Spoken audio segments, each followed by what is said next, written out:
The following program is rated TV MAL. It contains strong language and is intended only for mature audiences.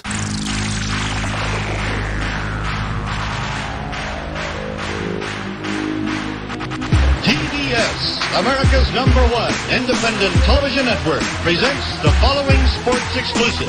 You're listening to Basically a Sports Show. Follow us on Twitter at Basically Sports. Subscribe to our podcast on iTunes. And check out every episode of the show at basicallysports.tumblr.com. Now here's your hosts, Zach, Greg, Mike. and this is Andy, and you're listening to Basically a Sports Show. First show of 2021, boys. Hooray. Everything's better now, right? Right? I would maybe have believed that things were better, but this past Sunday,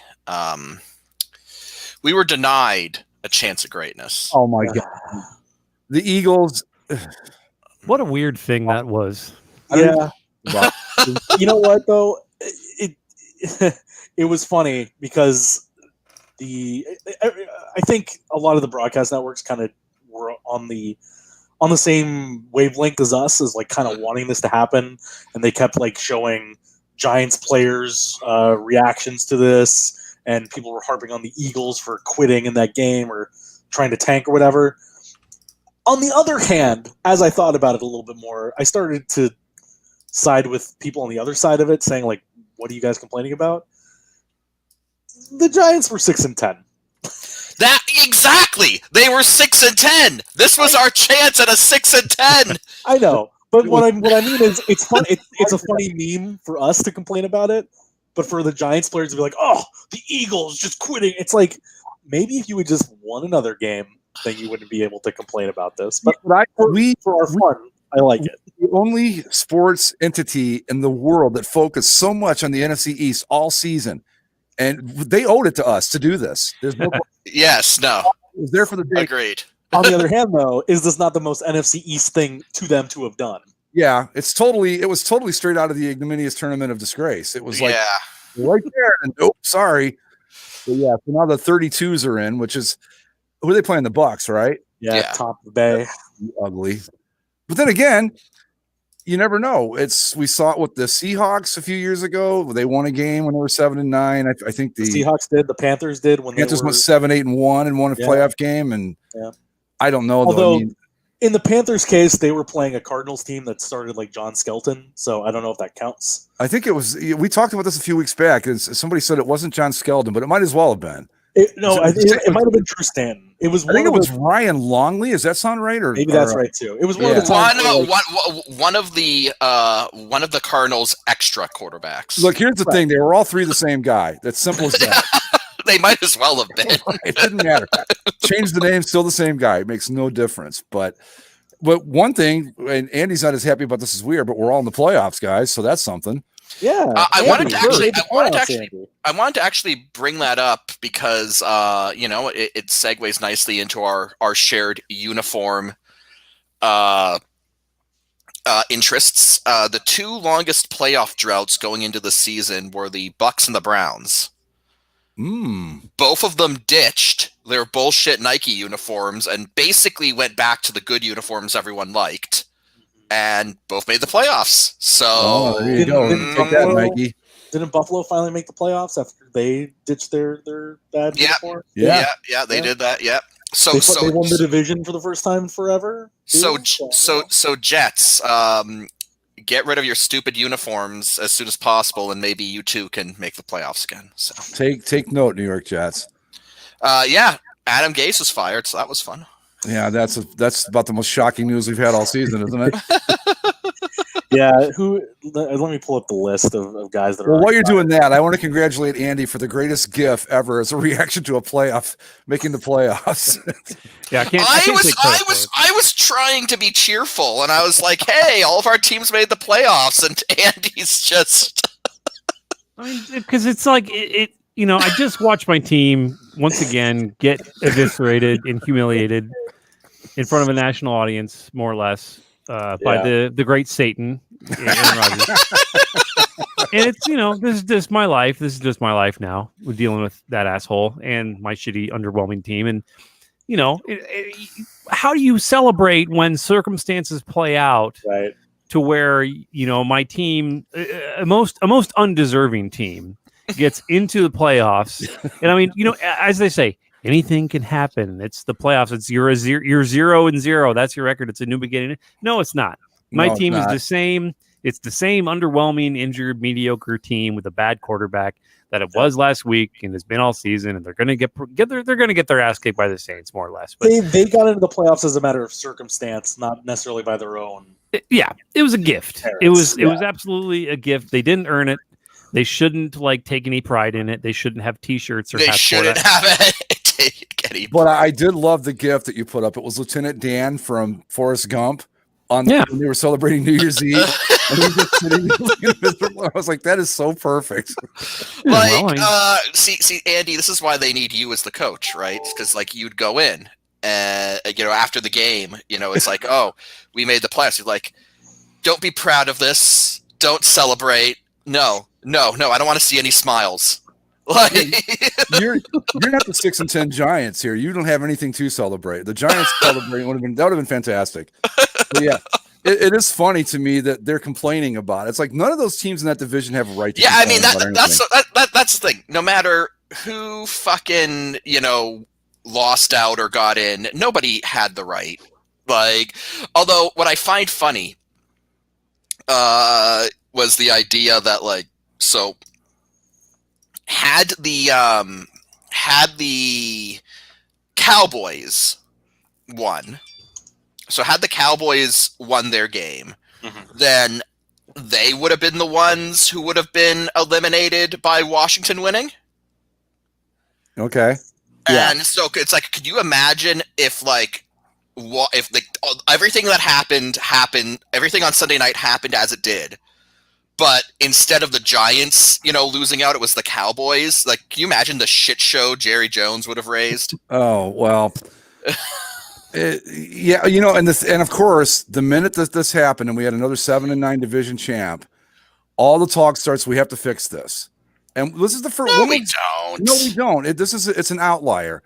When was the last time this happened? Was it 2012? Maybe before that even? I think 2011. Yeah. Well, the thing is that it has happened more times in the last 10 years than it has in the last the 50 before that. Because the only other times that they could go back to on any of these graphics for sub 500 playoff entries was the strike season in 90 whatever 81. Yeah, and so what was it? The Browns and the Lions both made it at 4 and 5 that year. Yeah, Browns. Yeah, that was during the Paul McDonald era. Right, and so it's that's not the same thing as a division champ, which had never happened until the Seahawks did it. And since that Seahawks team, this is now the third time. So I think that's the only reason that people. I know we've had a couple 8-8 because I know the Browns won the division at 8-8 and 85. I don't remember. I think there's been a couple others since then. The year that the 11-win Patriots made it into or didn't make it into the playoffs is the same year that the Chargers won the division at 8-8. Yeah, so, well, when the Browns did it, I think the 11-5 Broncos didn't make the playoffs that year. Yeah, it's not unprecedented. It's not something that the system needs to be fixed. Just. It is what it is. Sometimes be better football teams. Be better football teams in that division. That's the answer. Yeah, there's no. I feel like people are looking way too hard for causation or something, or what correlates to make this 7-9 division winners happen. And it's just try to do this. Yeah, I would say it's not necessarily a negative outcome. If you win the division, and you have a bad record, then more power to you. It's just how the cookie crumbled. But speaking of crumbling, minor breaking news, the smallest of breaking news. Sad to report that Kim Kardashian and Kanye West are getting a divorce. Oh, no. Oh, no. I really thought they'd go the distance. I really did. A nation mourns tonight here. But take heart, Giants fans. It could have been worse. Well, the 7-9 stuff is overblown. Whether it was 7-9, 6-10 would have been good for the memes. That's about the maximum. Yeah, it'd be funny. But the thing is, though, if a 7-9 and 6-10 team were to win a championship, on the other hand, that's when you have problems. That's when you have a real question of what happened, what series of events confluence to create a team that was greatly substandard and will have a top 10 pick in the draft, yet will raise the Lombardi Trophy. Like, how the hell did that happen?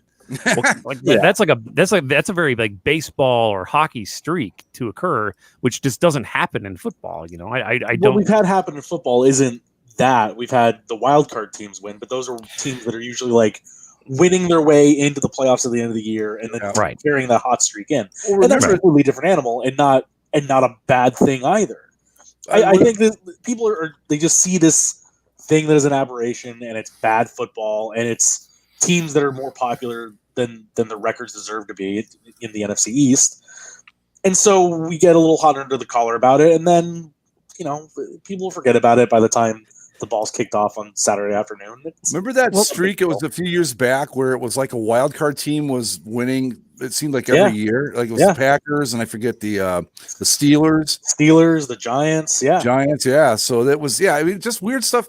It's everything's cyclical in all sports. It's just, next year we might have, every division winner is like 12-4 or better. You just don't know, with the scheduling and everything. But speaking of my Cleveland Browns, finally, they did everything they could to blow that game. You're like, oh, wow, the cards actually fell our way for once. Well, except not really. Now everyone has COVID. Now everyone has COVID, and that's that. So.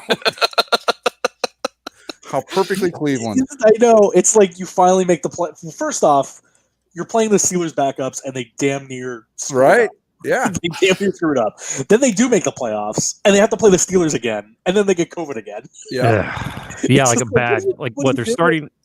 Well, their starting guard had their head coach can't be in the vicinity, right? Yep. They let me see. There was something. Their starting guard is out. Joe, I can't. Was it Bettino? I can't remember how you say his name. Bettino or something like that.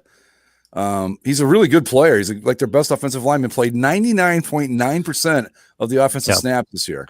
Yeah, he's been there. He's a 3-time Pro Bowler. That's been his entire 7-year career has been in Cleveland. 5 different head coaches, 6 losing seasons. They make the playoffs, and he has COVID. Yeah. So it's a bit. It's a romantic Cleveland, typical this bullshit. Insert Cleveland rocks here. I think that it's probably they're going to lose. I mean, I knew when they had the Steelers as the next, when they drew the Steelers in the playoffs, I thought, well, that's that.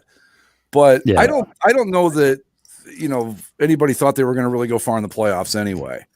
And baby steps, you got there, and you had this is the best record they've had since 1994.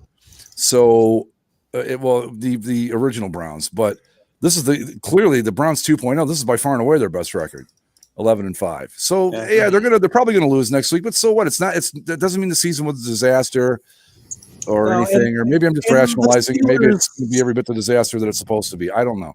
The Steelers haven't exactly been tearing up the world down the stretch either, so it's nothing's impossible, but certainly they've stacked the deck against themselves by. I hate when this happens, when you end up playing the same team 2 weeks in a row. Yeah, I do too. They used to not allow that. Regardless of seeding, they wouldn't let you do it. It was like, no, we can't do that. But then I wanted to ask that because we used to do it in baseball, and they got rid of it with kind of the weird thing they had this year. I don't know if they're going to fix that going forward or not. But I think this is something that we should try to avoid, shouldn't it? Like, I know it's different because it's all done by seedings as opposed to baseball where it's just slots that you can move around. I want to say that they changed it when they added the second wild card team, because it used to be you could have seasons where a team could go 12-4 and end up playing the number 2 seed because the other matchup would have been an interdivisional matchup, and they didn't want that. That wasn't allowed. But now it's anything goes. I mean this is just like last time the Browns made the playoffs in 2002 or whatever year it was. They get in and they have to play the Steelers. And all I keep thinking is, well, where's Tommy Maddox now? Because we're going to need him again. Man, I remember watching. I was visiting a friend's house, and that game was on in the living room. I'm pretty sure it was snowing. Yep.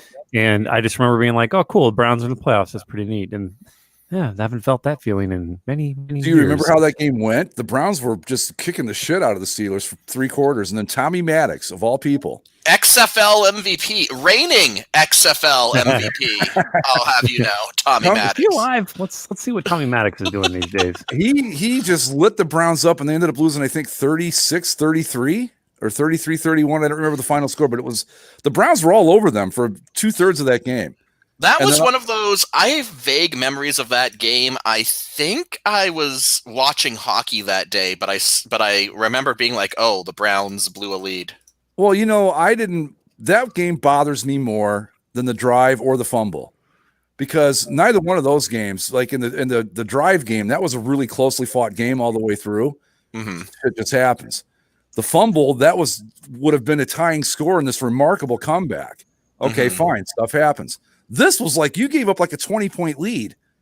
And that to me is the worst kind of loss. To the XFL MVP. Yeah, that made it even worse. But to do it in that fashion, I would rather just either get killed or lose. So what's Tommy Maddox up to, Andy? Because it sounds like.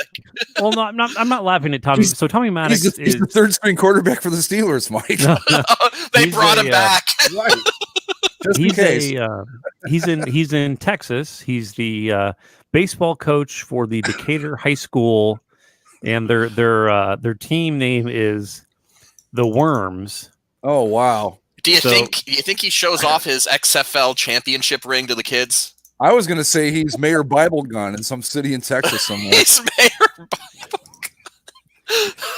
So I'm pretty sure the Decatur Worms have finished last quite a bit lately. So yeah, he's apparently I don't know if he still is. I assume he is, but anyway, well, that's what Tommy Maddox is doing. You got to come off the bench and help your boys out there, I guess. Yeah, 49-year-old Tommy Maddox taking the mound for the Decatur Worms. But so Zach, your Rams. While we're talking about all of our teams here. Oh God, that was the opening of that game was absolute goddamn chaos. Speaking of alternative football leagues, some AAF action. Some CFL action in that game. We got some AAF versus CFL action. Like, who says that, Is there any better kind of football than that, really? The Cardinals open with Kyler Murray, and they drive down the field. And then on a 4th down, Kyler Murray gets sacked, rolls up on his ankle. He's out. So the Rams get the ball, and John Walford of the Arizona Hotshots of the AAF, the all-time passing touchdown leader of the AAF, I'll have you know. A guy that played football at Wake Forest, and because he had no pro prospects of any true note, he has a LinkedIn page as a financial advisor. Look it up. It's out there. He steps up at his first play is a very nervous pitch that he almost threw out of the back of the end zone, and then the second play was an interception that was damn near a pick six. And then on the other side, the Cardinals come back out, and who's there? But that's not Kyler Murray. That's Chris Stuvler of the Winnipeg Blue Bombers Grey Cup champions. I'll have you know. Yeah. Wow. Which comes with some great imagery of him in a fur coat with no shirt and the Grey Cup over his head. Yeah. Oh my God. pretty good stuff. He scores. He runs at a touchdown, but that was it. And really, that was like so much chaos in like a 2-minute span. But then things kind of sorted themselves out, and Kyler Murray kept trying to come in, come out, come in, come out. The CFL guy is not good at all, and once the jitters got out of him, Walford's not bad. He can throw a decent ball, but I think you mean the Wolf of Ball Street. That's right. Oh my! Nice. Yeah, I love John Wolford. He'd been described as like a junior Kyler Murray type, and while certainly not that, his throwing ability is okay. But the fact that like the Rams had a mobile quarterback for a week was kind of interesting. The AAF's answer to Kyler Murray. He was able to kind of run the ball and run some option, and he did enough. He did fine. He didn't make any major mistakes the rest of the way. I after that first pick, you're just anticipating the absolute worst, but he held himself well. and did enough to get the Rams a couple field goals, and the defense got the pick six at the end of the first half, and that was it. So it was kind of a mess of a game that I don't know if anybody really deserved to win, but the Rams did enough. No, I kind of lived and died with the group with you during the game, just to kind of like because it was becoming very clear that the Bears were going to just get stomped by the Packers. So I believe, as you said, get smacked by Aaron Rodgers' Thundercock. Yeah,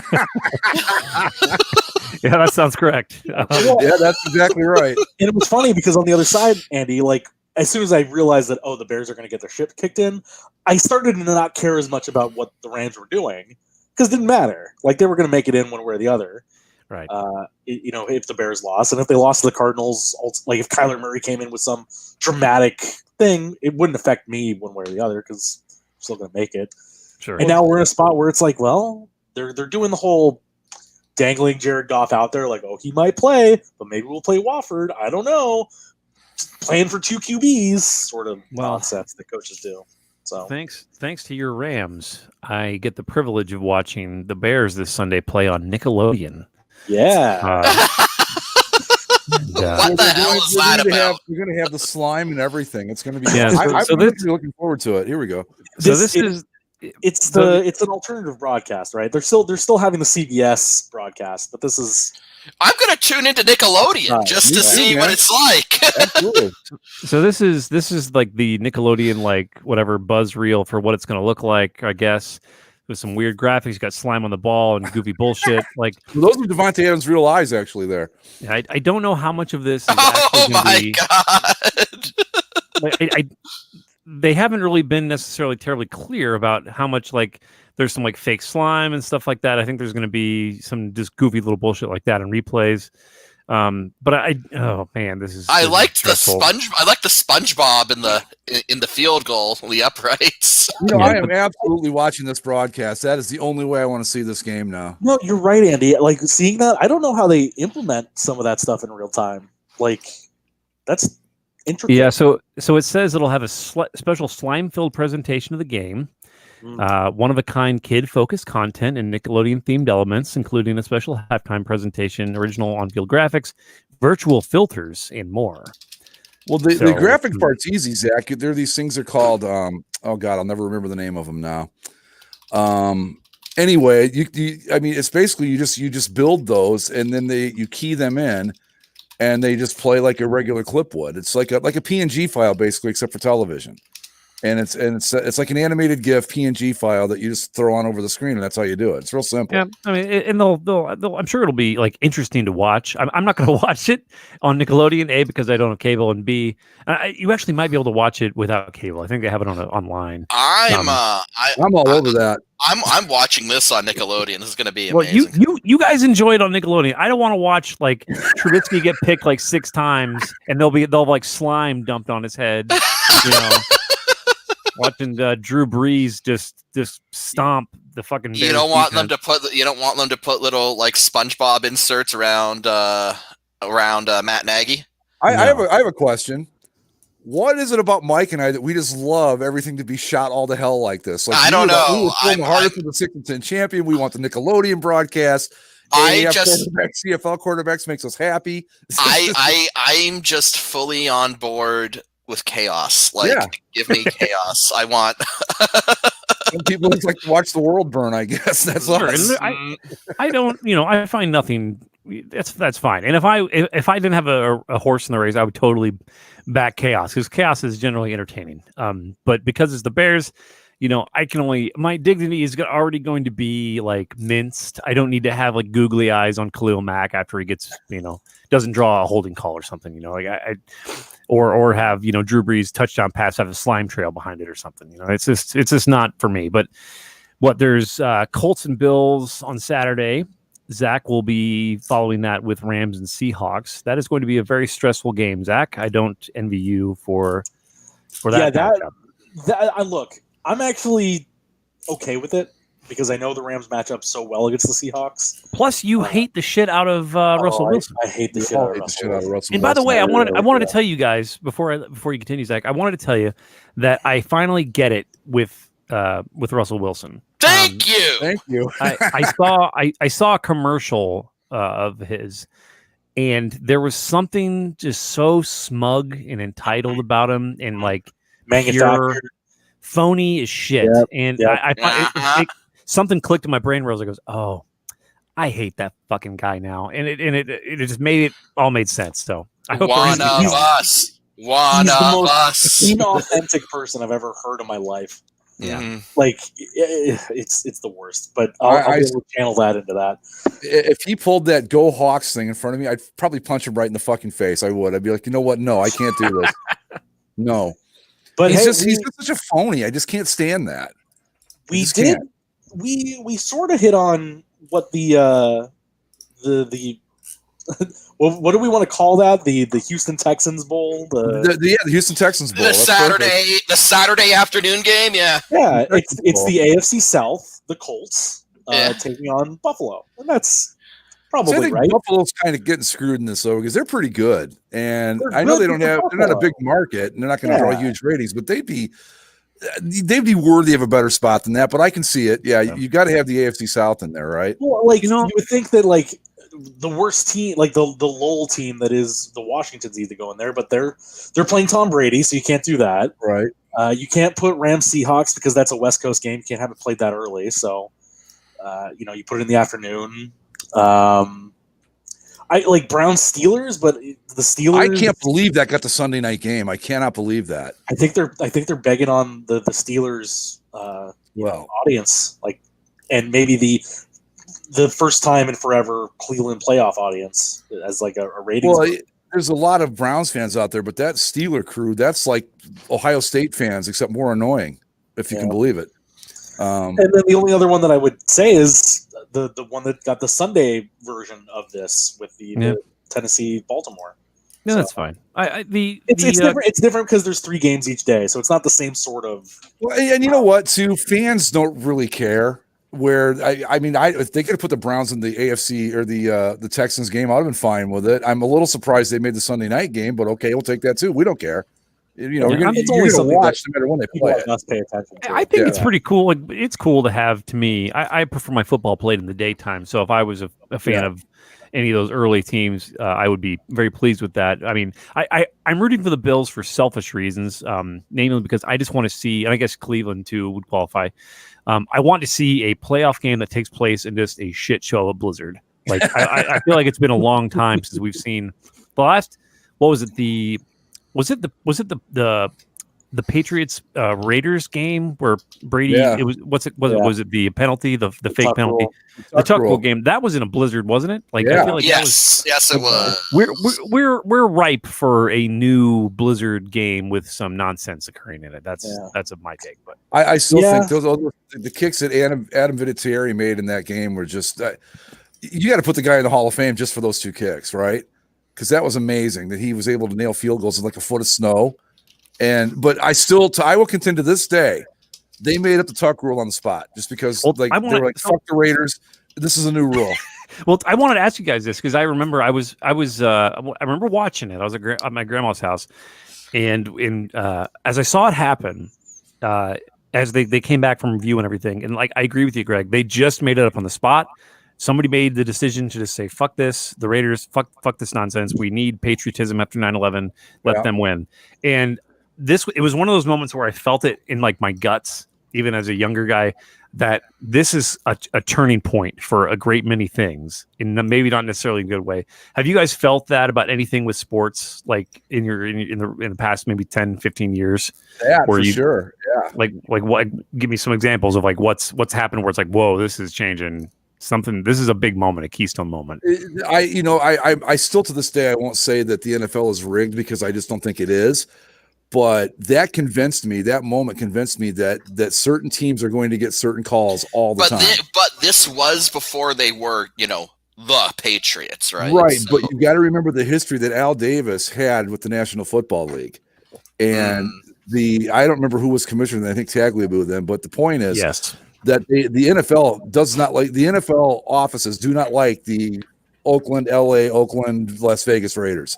And I just felt like, wow, this is just, make up a rule on the spot just to screw Al Davis. And I to this day, I think that's what happened.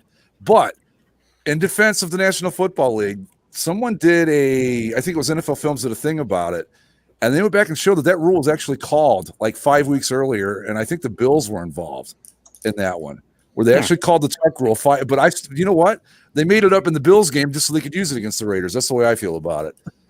But no, it was definitely a turning point. I mean, the Raiders were like on the ascent at that point, you know, and then and then what was that? The 20 years of darkness that got ushered in? Well, not only that, but I think Andy brought up a good point that you know there are worse narratives to have than the Patriots winning the Super Bowl in the year of 9/11. Yeah, and it just you don't want to believe in that stuff, and I don't think I really do. No, it felt too good to be true, and it looks even more. It looks very conspiratorial from the perspective of years later, where you know the Patriots basically became football god for whatever many years. But I have a turning point moment I want to proffer to you gentlemen, and it makes me very sad. But I do feel like we absolutely need to discuss this. So turning point for me, it just happened today. It made my gut drop or my heart drop to read it. Yes. Oh boy. And the NHL. Dad. So they say it's for 1 year. They will have the divisions, the 4 divisions of the league, sponsored. The North by Scotia, the West by Honda, the Central by Discover, and the East with the dignity of being the Mass Mutual NHL East Division. They say it's for 1 year. I don't buy it. I think it's. I don't buy it either. It's for the same reason I don't buy that the ads are only for 1 year. Like you don't open this revenue stream and then close it, right? Like you never put the genie never gets put back in the bottle, guys. Never happens. My thought is, who cares? No, Zach. No, it's the divisions. Who cares? This is good. This is bad. Like this is the first step to, the Stanley Cup presented by, No. Look, I do fear of the helmet ad being more than 1 year because I think that's something a little bit more permanent. And I think that's something that, we've been training that way for a long time. The divisions thing. Well, first off, these divisions aren't even going to be the same divisions next year, so like they're going to have to rejigger all that stuff. Also, I have complaints I want to register. How is it that Honda isn't sponsoring the East? They're the ones of the Islanders. Like, come on. I got it. Yeah. Like, come on, guys. Like, this is. I do have a question though regarding these divisions because of the current situation with Canada and the U.S. Yeah. Does this guarantee that a Canadian team will make the Stanley Cup final, or could we see that change as we get? It guarantees a Canadian team will make the Final Four. Okay, that's it. So how is there's 4 divisions? What they're going to do is you play only your division during the regular season. You play only your division in the first 2 rounds of the playoffs, and then the true this will be. If you really want to have the argument later in the year about division champion banners, this is a year to actually do that, probably. Because this is probably the one of the few times where a division championship is actually a division. Literally, because you're playing, you will play only your own division until what would be the conference finals, but now they're just going to. I am gonna say that some of these divisions make more sense than the regular ones, like. Oh yeah, no, these divisions are fine. I think the East Division makes a hell of a lot more. Like the Central Division makes sense. The 2 Florida teams are kind of meh, but it works. Yeah. Like Florida teams are always going to be separated from everybody else. So the rest. In terms of. Okay. Now, never mind. Sorry, because as I'm reading this, I just got pissed off all over again. Yeah. Okay, so the Central Division, right? Sponsored by Discover. Mm-hmm. Now the Discover logo has like an orange sun for the O, and the Central Division logo is just so happens to be orange. So now I'm pissed off all over again because they have now specifically tailored this to. Like I thought it would be more more annoyed at this myself, and I'm just not. Because I don't. Anything regarding these divisions is so impermanent that it'll move on. And again, where do you even think about the division logos anywhere other than no. But when they've used them in the All-Star game occasionally. I think the argument, though, Zach, is that it sets a precedent, like the helmet stickers do, the ads on the helmets, and I don't believe that once you've set that precedent, that you go back. It's really any different than the BCS championship presented by Nissan. No. It's not any different than that. But we don't want to see that crap in the NHL. Which and if you remember, I don't know if you guys remember when they first started like adding sponsor names to bowl games. People were flipping out. Like, and I've always been of the notion that, look, if you want to get sponsorship money, that's fine as long as you pass the savings along to the fans. Well, they've never done that. You can't get a $10 ticket to a Browns game because First Energy sponsors that stadium, which I think is bullshit.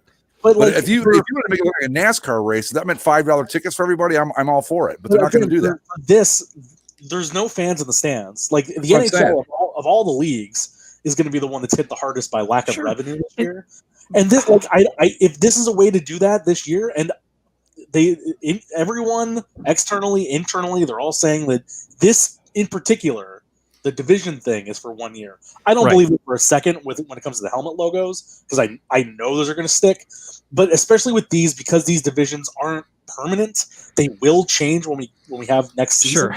I don't put any stock in this sticking around. I'm cool with the idea that they need to raise revenue because they're going to have no fans. Sure. And of all the big four, the NHL is by far the most fan driven when it comes to revenue. Sure. And I'm not trying to denounce the effort to recoup some funds for what's obviously going to be a very trying financial situation for them. It's as you said, Greg. It's just like the door is being opened for testing. You can hear even my dogs are livid about this whole situation. Right. My cat's not too happy. He's not saying it. So what I'm thinking is that the NHL is 20 trophies. And these will all have corporate logos on them within 10 years, including the Stanley Cup. It'll have a giant. I don't know about that. It's going to happen, and they're not going to put the logo on the trophy. They might say it's the Stanley Cup presentation presented by Tim Hortons. It has to be right. That's not what I'm talking about. I'm not talking about the presentation or the NHL playoffs brought to you by this. Those are always sponsored. Those are inevitably sponsored. I'm talking about the President's Trophy with a giant fucking Toyota logo, stamped on it. That is it's going to be sitting in somebody's office or whatever. Where if there's one thing that the NHL holds sacred, it is its trophies. Yeah, keep in mind that Gary Bettman did try to change the names of the trophies years ago. The Lord Visa Cup. Well done, Gary. All this, sacred posturing and hholding these things up to on a pedestal. That's good for now, and probably in the Stanley Cup, more than likely will remain safe. But everything else, as soon as that extra money comes in and the league starts going like, holy shit, why didn't we do this years ago? Right. It's here to stay, and there's no going back from that. And maybe I'm overreacting. Maybe there's a lot of people who just don't care. A lot of fans have been, from what I've been reading online, have been saying like, well, I've been watching soccer for years, and this is just how soccer is. I don't know why you guys are so sensitive to it. So who gives a fuck about soccer? I mean, I don't care. Well, it's a conditioning literally thing. The rest of the world, Greg. What's that? Literally the rest of the world. Well, fuck the rest of the world. I don't care about them either. It's to me, I feel like there's certain things you just don't put advertisements on, and the NBA is doing it, and it's already been like readily approved through there, and the fans don't seem to give a shit. It hasn't affected sales, I'm sure. And if anything, it's just free money for these leagues to do this, and they'll do it. The NHL will totally do it. The NFL, they don't need it right now, but when they do, they are whenever that day comes. When the NFL is not going to let a revenue stream that would be as lucrative to them as advertising on uniforms and maybe a helmet sticker would be, they're not going to let that sit there. Well, the NFL doesn't need it. If they need it, there's a lot of things they don't need. No, but the NFL has done. The NFL and hockey are actually kind of similar in this particular regard. The NHL started putting ads on practice uniforms. I don't know how many years ago now, and they still have it. And the NFL hadn't, and then they started doing that after the NHL did. But that's the extent that it's gone. Right.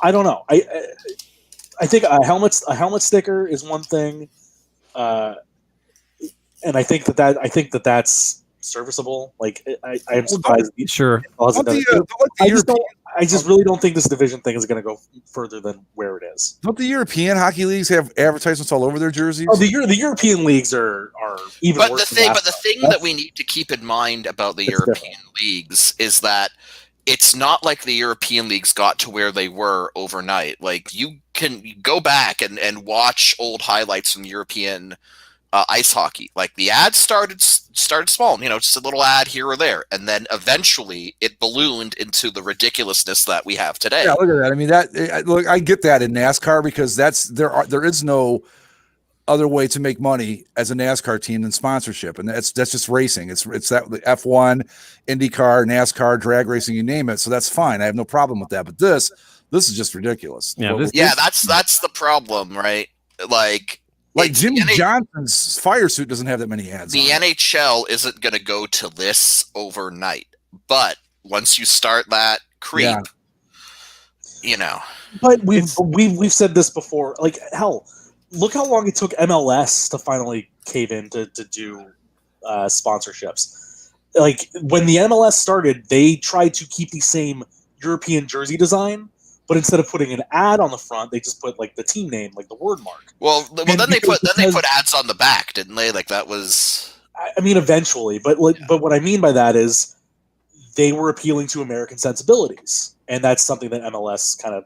I know that sounds strange that you shouldn't appeal to American sensibilities in America, but that was one of the follies that MLS had early, was they did a lot of stuff like that. But anyway, that's just that sort of thing, the European hockey jersey look, or even European soccer or European basketball or whatever. That's just not the American aesthetic for sports. And if you did it like you do it in Europe, it's no big deal. They do it all the time. You do it here, you're going to have more pushback. And like a helmet sticker in the middle of a pandemic when you need some dollars in your pocket isn't the same thing as when everything's normal and you start throwing a Honda logo. But the question, of course, is, are they going to just, is the helmet sticker going to go away when the pandemic's over? Yeah. No, I don't think but I think the helmet sticker is a small enough thing where it's not intrusive. Yeah. I'll be honest, the helmet sticker doesn't bother me. Same at all, really, to be honest. Yeah, the helmet sticker is again, I think as long as in the NBA has been kind of mediocre to bad about this, I feel like if you must absolutely have tiny advertisements on your uniforms or whatever, your helmets, you need to make them blend in to where they stand out a little, but that they match the color scheme or something. Like, as long as they're not distracting and they follow the color palette of the team.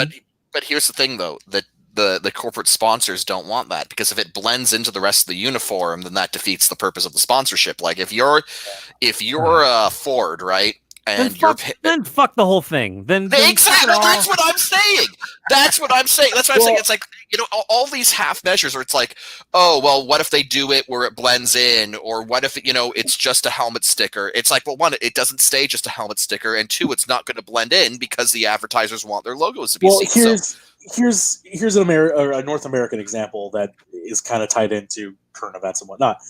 Tonight is the U.S. World Junior Hockey Championships, where the United States will take on Canada. Fuck Canada.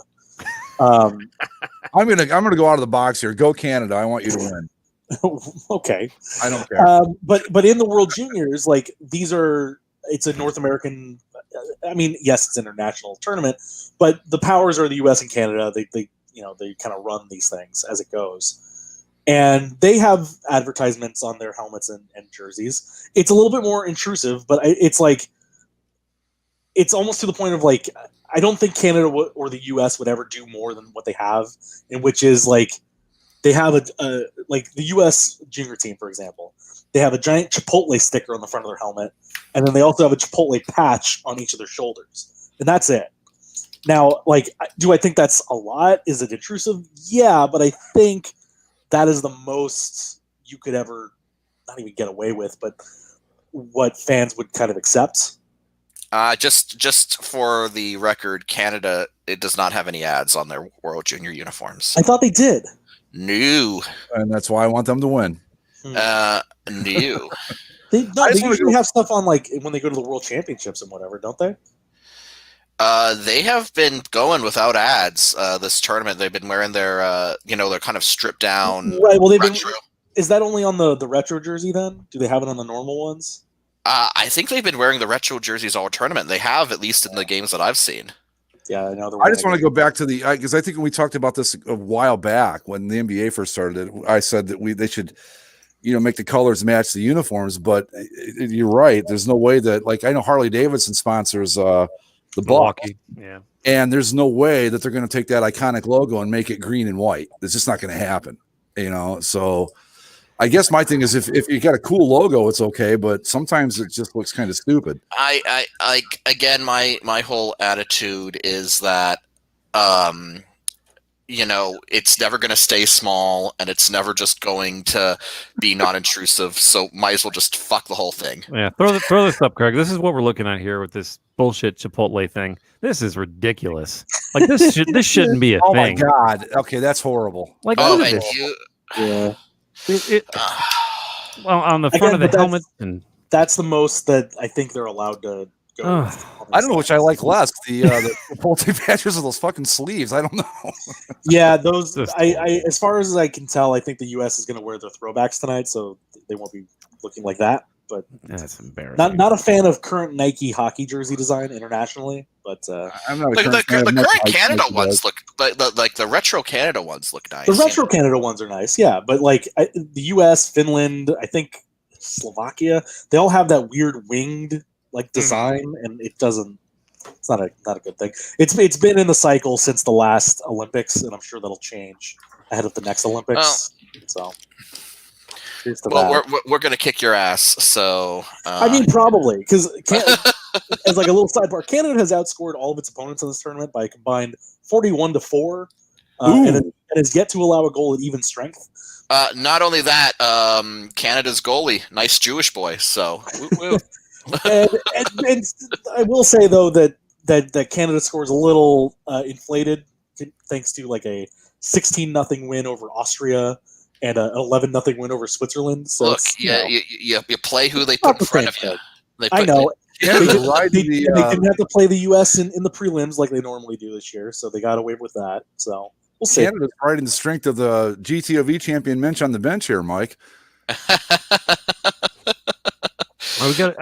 the way, we've been misspeaking. They're not helmet ads. Greg, if you want to show what the actual word is here on the screen here, it's official helmet entitlement partner. Okay, what the hell does that even mean? Well, here I don't know. It's on the So official helmet entitlement partner. Jesus. Yeah, I think the Red Wings are the only ones that have called it that, right? I have no idea. I think that's what the case, but it is kind of confusing how it's. Now I could just see like 12-year-old me. No, it's not. That's not Wisconsin Madison, by the way. No, see that's what I was thinking. Like, Gary brought that up earlier. I guess I know what he means now. Like United Wholesale Mortgage. Like if I was like 12 years old and I saw that, I'd be like, are the Red Wings part of like University of Western Michigan? Like, well, in when we talked about earlier about like the ads blending in with the jerseys, if you go to the mothership, they have a running list of teams that have announced theirs, and most of them are just like the two color versions that kind of blend in with the jersey or with the rest. So we've got Scotiabank for the Flames. The only one that's really bad is the PPG one on the Penguins because it's like way too big. The Blue Jackets have two? Oh, yeah, the Blue Jackets have one for home and road. So does Florida. The Blue Jackets. Okay, no. This one's pretty egregious. Dallas with the AT&T logo on the white helmets. Right, but on the black helmets, it's the white, all white application. So it doesn't stand out. So Michigan, just stole some university helmets. Oilers going with Rogers. Oh god. Oh wow, those are way too big. Most of these are the arena sponsors. The Panthers have two. Okay. Yeah. No, sponsoring the Blue Jackets, Zach. It's the road one is Nationwide and the home one is Ohio Health. Okay. Oh, okay. I just saw the Montreal Canadiens helmet with a big Bell logo on the side, and I threw up in my mouth a little bit. Right? Yeah. Yeah, but it's white on blue. It doesn't look. It doesn't matter. It's the Montreal Canadiens, like the most sacred. The best one out of all these, by the way, is the Capitals with a Capital One logo on their helmet. There you go. Let's see. Nashville's got Bridgestone. So here's the mothership page here. So which one did you want to look at? The Florida Panthers. That stupid Ford logo on there. There's your. The other one would make that better if it was Carolina, like the home of NASCAR with the Ford logo. Come on, Ford. You can do better than the Florida Panthers. Really? Oh, and the Panthers, the Baptist Health one for the Panthers is practice helmets only. So in game they'll have Ford. I don't get what. Okay, I threw up all over again because I see that the Leafs are going with Scotia, and the red Scotia logo on the white helmet makes me angry because in no fucking universe the Toronto Maple Leafs have red on their the one of the Flames looks actually kind of cool. I feel disgusted saying that, but I mean, like it's a neutral. It's a fairly like unrecognizable logo. Yeah, you can think it's actually a hockey logo, like there's a puck in the middle.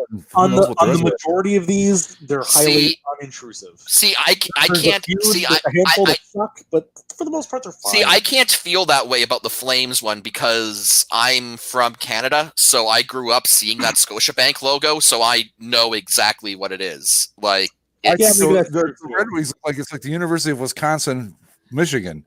Yeah, it's very clever that the Capitals got Capital One. That's very. Well, they do play at the Capital One Arena, right? But it it kind of blends in a little bit there. Just be happy these aren't for like Joe Bob's Pizza and shit like that. That could be. I'm still maintaining that. Between the four of us, if we pooled our funds, we could get the Coyotes helmet. The Coyotes helmet sponsor. Well, Coyotes haven't announced one yet, so we could have we could take Andy's the thing that he made with all of our little references in it and throw that on a helmet. That would be awesome, right? The Arizona Coyotes brought to you by basically a sports show, and then sure, I'm in. I'll pay $20 towards that. $20, yeah. And for $80, for $80, we could $80 we could probably get a home and road for $80. Yeah. No. Okay, so if we're if we bump it up to 160, we get to choose like two different logos, and I'm thinking for like the road ones, we throw like a Tostino's logo on there. Like, I don't know. I'm not happy about any of this. I just think that, like you, Mike, I believe that, and Andy said the same thing, that this is just the beginning. And I don't know that it'll ever go European hockey because I don't know if you can go worse than NASCAR in any other sport, but maybe. Yeah. By the way, it was. We're going to see more of this. In the chat. It's Mountain America Credit Union has already sponsored the Coyotes, so we lost out.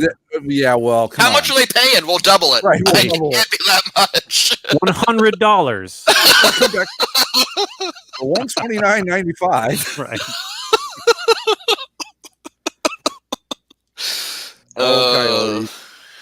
Yeah, so we'll see how it goes, but again, during a pandemic season with no fans and the NHL being so dependent on fan revenue, they got to do something. Yeah. Hell, the AHL is only being propped up by basically whatever the NHL is going to do for it, and I think it was 5 or maybe 4 teams of the AHL are opting out for this season. So some teams are combining. Walleye out of the East Coast Hockey League. Yeah, they're out. ECL's doing that. I know some teams like the Ducks, their team's the San Diego Gulls. And because there's going to be no fans, there's no point in shipping them all the way down to San Diego. So they're just going to play their games at the Ducks practice facility so that, I think that's something, I mean, I'm sure that people have covered it, but the impact that this has had on minor league sports has just got to be brutal because you talk about being fan driven and attendance driven and all that. I mean, they all get corporate sponsorship too, but not anywhere near the amount of money that you get with the Big Four or with NASCAR and racing and stuff. So it's got to be just tough. And the Toledo Walleye just said, screw it, we're not even going to play this year. So 2021 off to a great start already, guys. Have they announced the start for the baseball season yet? I don't think they have. Breaking news. Let's hear it. Alabama wide receiver Devontae Smith wins the Heisman Trophy. Oh, right on. Third wide receiver to win the Heisman, and the first since Desmond Howard in 1991. Wow, really? Yeah. Speaking of that, my Ohio State Buckeyes put an ass whooping on Clemson. They did. That was pretty shocked. impressive. I think the Jets are not going to be as mad about picking Justin Fields as they would have been, a week or two ago. Yeah. Or hell, it depends if Urban Meyer becomes the coach of the Jaguars. Why would he? Why?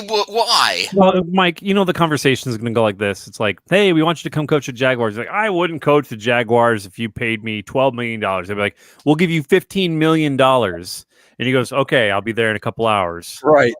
But they've already said there's already been a private jet that flew from Ohio to Jacksonville that people were speculating is like, oh, there it is. There's Urban Meyer down in Jacksonville. So and Urban Meyer was at the what was that, the Cotton Bowl? Where were they playing, Greg? Oh, the Peach Bowl. I mean, it's the Buckeye. You mean where the Buckeyes were playing? Yeah. That was at the Sugar Bowl. Sugar Bowl. Sugar Bowl. That's right. Why? I just don't understand why people would be so desirous of Urban Meyer coaching in the NFL. I feel like there's very few. What's that? Yeah. I was just gonna ask. Does this ever work out? Does the Jimmy Johnson? Well, the Seahawks coach, Pete Carroll. Yeah. He was a pro coach before he went to USC. Right. Yeah, that's true. Yeah. And I maintain that Saban could have been a good NFL coach if he didn't. He was a great coordinator with the Browns for 1 year. Well, that's all. Literally the reason that he went back to college was he went to the pros, was at the Dolphins, was trying to recruit, Drew Brees, right? And then when he lost him out, he said, "Oh, right, this isn't college where I can just get whatever I want all the time. I'm just going to go back. It's too hard. I'm going to go back." But yeah, I mean, I can only think of like one guy that came up from a successful college program. And I think Jimmy Johnson, he wasn't out very long. I mean, Meyer's been gone for what, 2 or 3 years now? So Bill O'Brien came from Penn State. Yeah, the hell that work out? That was like one of the weirdest things. When Bill O'Brien took over in Penn State, I mean, it's like I kind of figure, oh, whatever, Bill O'Brien, I don't know who the hell this is. But to suddenly get not only the head coaching job in Houston, but they basically made him GM too. It's like, whoa, well, how did they put him in control of their franchise, and let you know how that worked out. They missed the playoffs, and their number 3 draft pick is going to the Dolphins. So that would be like putting us in charge of a radio empire. Yeah. Well, there's this really sad video circulating today of JJ Watt talking to Deshaun Watson. Yeah. And JJ Watt's like, "I'm sorry, man. We wasted a year. We wasted one of your years." And it's just like, fuck me, like that, because like the whole point of drafting a quarterback is to get 4 to 5 years of control and not having to sell everything. Right, and take advantage of that rookie star contract and have everything work out. And basically, JJ's like, we fucked you over, man. Like, we blew it for you. Like nothing's working out for them.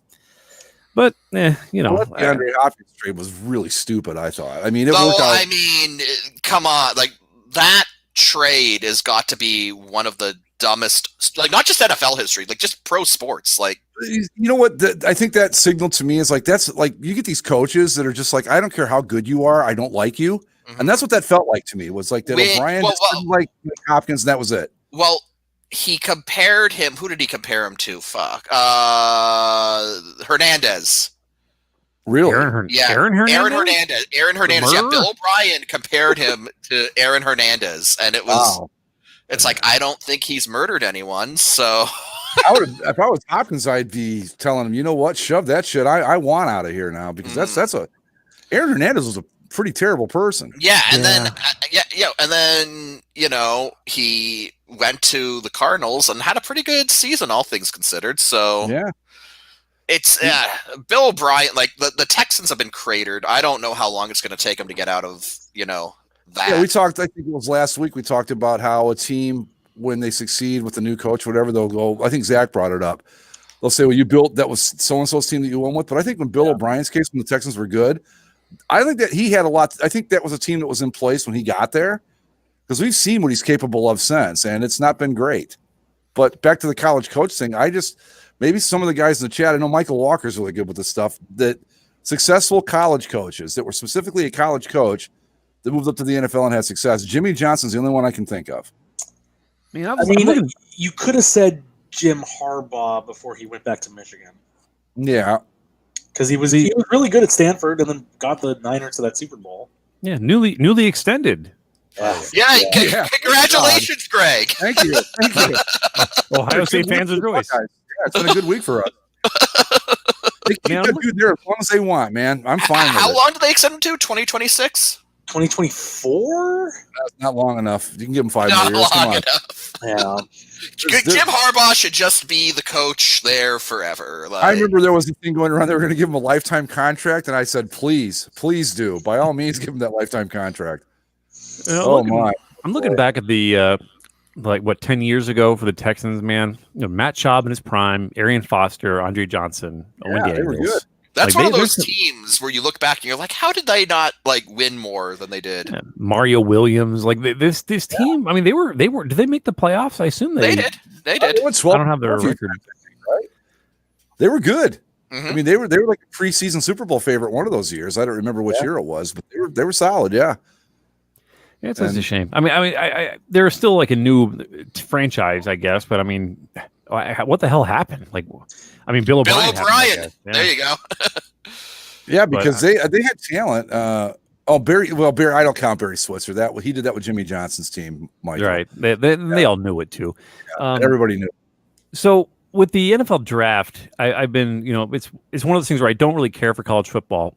I like it. I would totally watch it, but I have no vested interest in anything happening.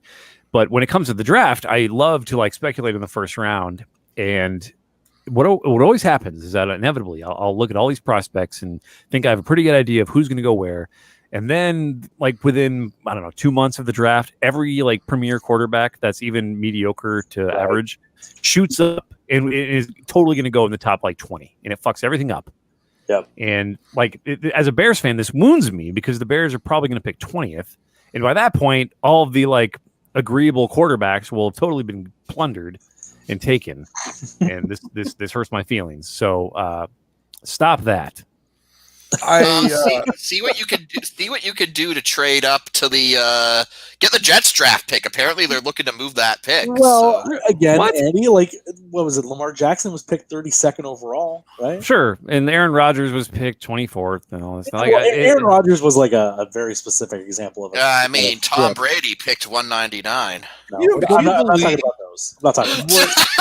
It's Aaron Rodgers. I know you hate him, Andy, and I understand why, but when that draft was taking place, people were saying we don't like his throwing motion, blah blah blah, this and that. Can you imagine? I remember that draft very specifically because that was the Bears drafted Cedric fucking Benson with the third or fourth overall pick. But that was no. Yeah, but the late Cedric Benson who died fairly recently. Anyway, so Aaron Rodgers though. It was speculated that he was going to be number one. It was basically between him and Alex Smith, and the 49ers were hemming and hawing about who to choose. And they went with Alex Smith, and then for whatever reason, Aaron Rodgers came up. But if you watch Aaron Rodgers, I was watching some tape from when he was at Cal.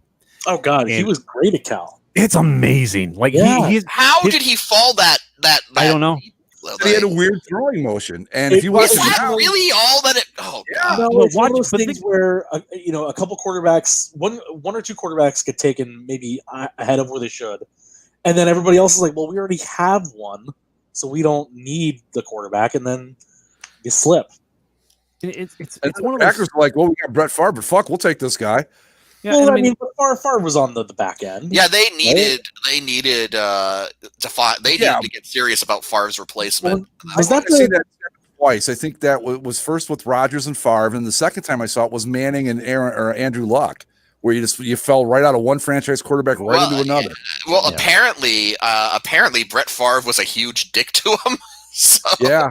Well, he wasn't a huge dick to him. He was like a medium to small dick to him. Well, yes. He wanted to be a huge dick, but nature is what it is. You couldn't help him. And then I don't know, and then the Packers drafted another quarterback, and Aaron Rodgers turned heel and became the MVP. Well, the thing is, if you watch, it's not like there were a bunch of nobodies that were picked ahead of Aaron Rodgers. By the way, Sure. Because Alex Smith gets picked first overall, and that makes sense. He had an incredible Utah career. They had that upset. I was never sold on him from the start, but go ahead. Yeah, no, but he was good at the time. Then back when we were still drafting running backs way too high with Ronnie Brown to the Dolphins, that Auburn team that had Ronnie Brown, Cadillac Williams. Yeah, Brown had a pretty good career for him. Well, not great, but he was okay. Your Browns with Braylon Edwards. That was a horrible pick. We could have used Aaron Rodgers. Who was the quarterback in 05? Who was the quarterback? The Browns? Yeah. Oh, I don't know. Probably 7 or 8 different guys.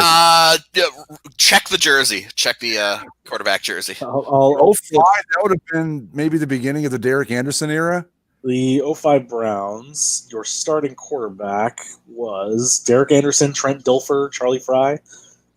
Charlie Fry. Oh, that's quite a list of QBs. Derek Anderson and Trent Dilfer. Well, I think the problem was they were 4-12 in 04, and then they improved, or no, because the 2005 draft would have been after the 04 season. Right. Mm-hmm. Correct. Yeah. So why the hell did they draft a quarter? Wow. It's Charlie Fry. Because I had Derek Anderson and Trent Dilfer. Come on. Okay, here's what happened with that. All right, you had Ben Roethlisberger picked out of the MAC, who's a Hall of Fame quarterback. Yeah. Then you had Byron Leftwich out of Marshall, another MAC quarterback that was pretty good. The Browns go, well, hey, look what they did with now Byron Leftwich, and basically they're the same quarterback, they're the same guy, same kind of playing style, same everything. And they go, well, let's see here. Here's Charlie Fry, 6 foot nothing, weighs 180 pounds, but he played in the MAC. Let's give him a go. But they didn't draft until the 3rd round. I know. Aaron Rodgers sitting right there. Anyway, I won't go through all of them, but the rest of the Cleveland Browns. Other guys that at least made a Pro Bowl according to Wikipedia. Yeah, Mike Walker makes a good point. They should have stopped picking Michigan wide receivers because they took a bunch. I remember that. Yeah. Adam Jones, Pac-Man Jones, good player, lunatic. Who? Antrell Roll.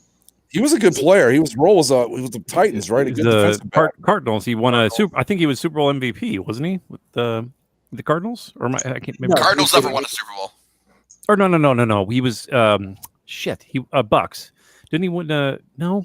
Who the hell? Oh, you're thinking of Dexter Jackson with the Bucks, I think. Whatever. Doesn't matter. But Antoine Roll, didn't he play for the Titans? He was pretty good, if I remember right. He was drafted by the Cardinals. Okay, all right. I don't know where he played the rest. Carlos Rogers. From Michigan State. Yep. Right. The Lions, when they picked their 700th wide receiver in the first round. Speaking of picking wide receivers. Mike Williams. DeMarcus Ware, pretty damn good. John Merriman. Pretty damn good. Jamal Brown, not bad. Thomas Davis. Derek Johnson. And then a bunch of other guys before. Rogers was the second QB picked. It's not like another QB was picked over him and you'd be like, oh man, we really wasted with that. These other teams were just drafting for what they thought was their need. You explain to me when you've got Trent Dilfer, Derek Anderson, and you're thinking about Charlie Fry, and you don't take Braylon Edwards over Aaron Rodgers. The only thing I learned through all of this is that a smart Cleveland Browns team in 2005 would have drafted Aaron Rodgers. Right. There'll be some breaking news here, by the way. Not a very pleasant breaking news.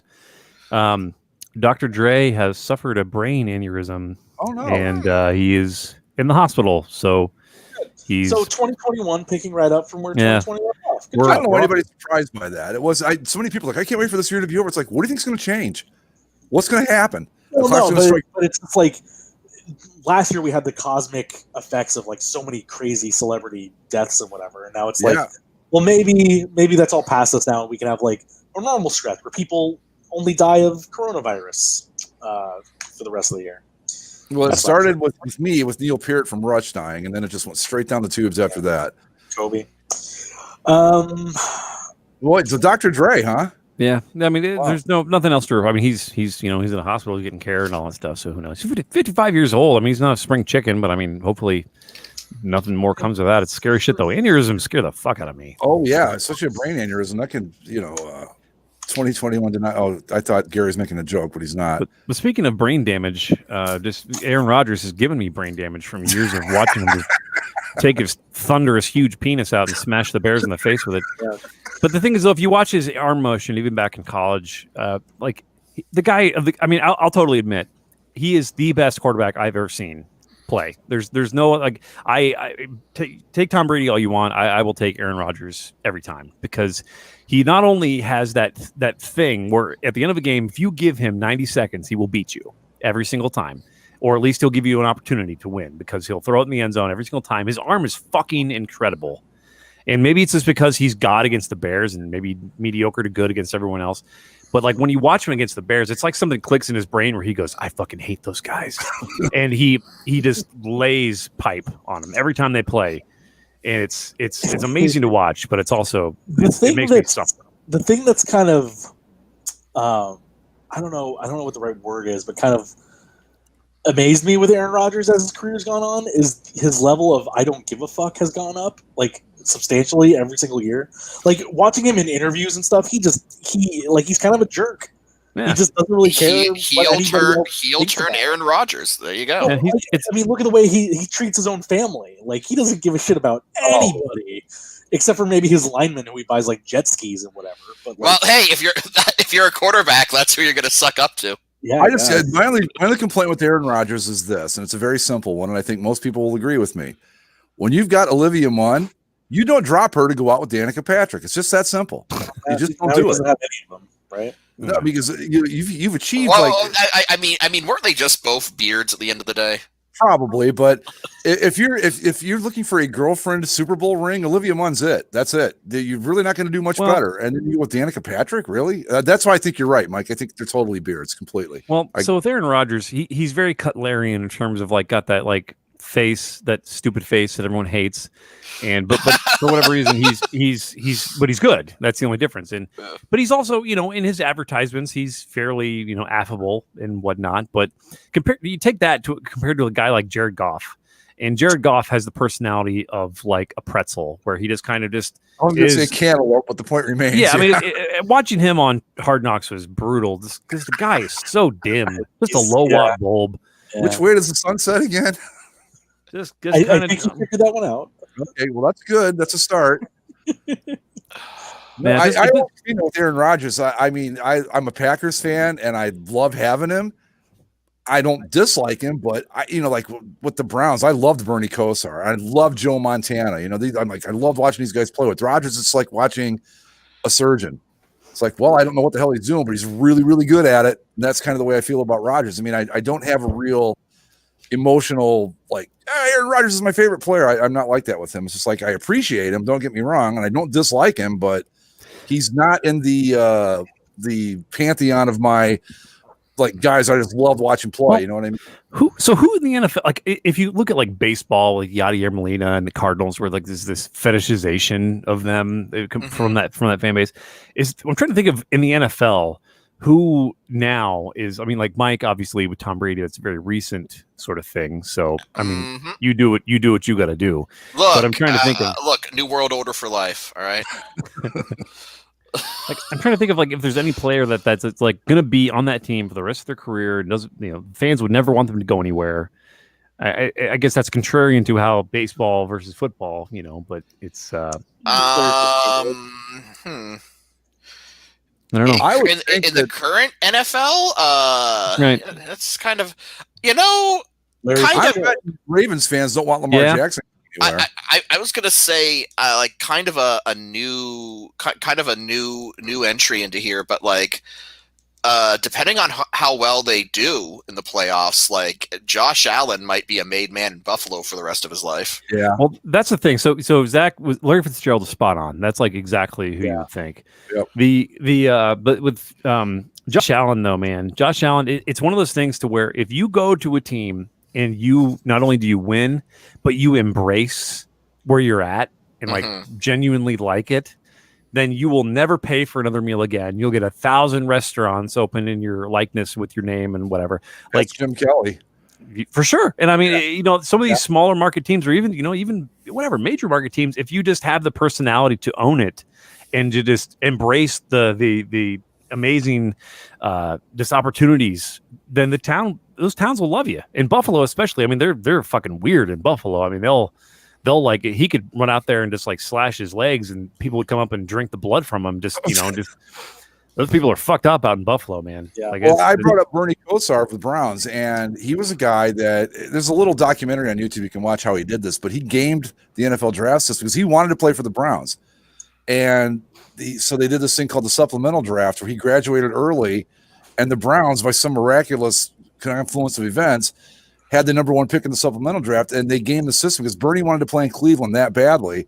He came there, had a pretty good career, and that guy is a god in that town to this day because he embraced playing for the Browns, and he wanted to be there and all that. And to this day, they just love him to death. I mean, so if I may ask, then why does there seem to be like tension between him and the team?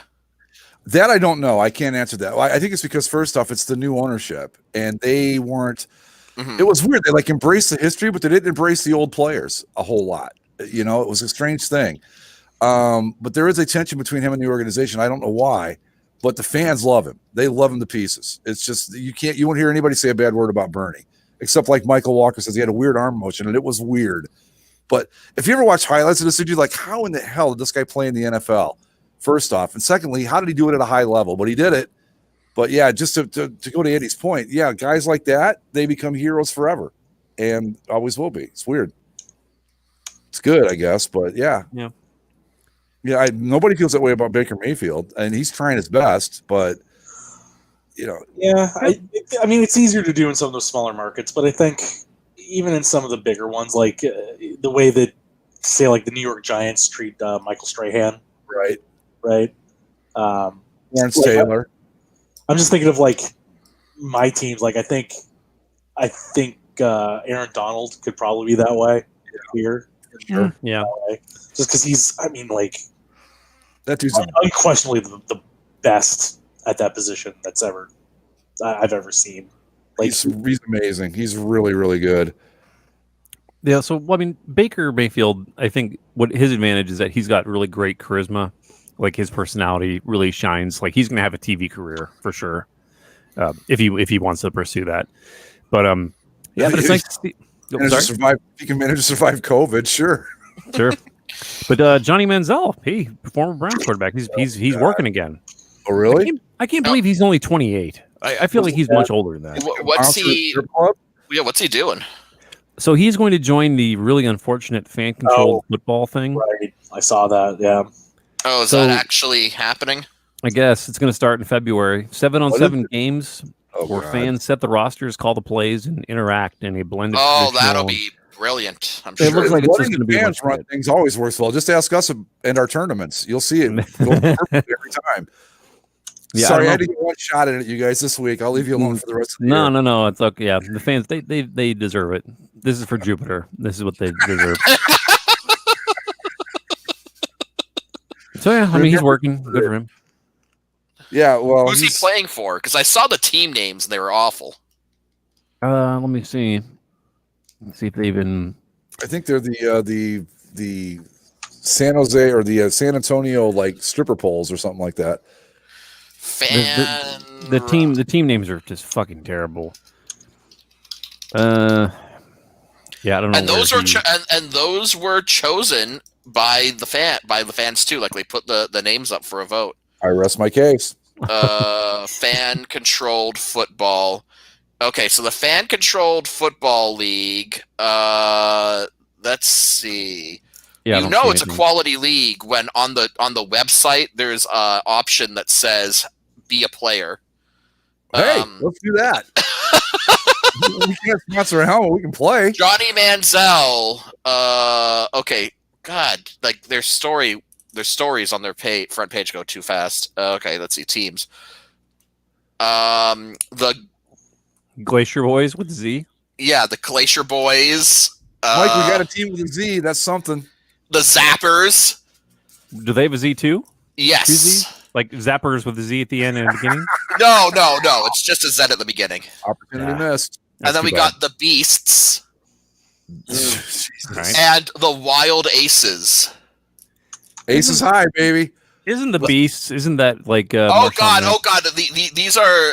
Guess who co-owns the Glacier Boys? No idea. Richard Sherman. Right. I remember he was involved with that. Yeah. Yeah, see, Marshawn Lynch, that's why they're the beasts. Here. Yeah.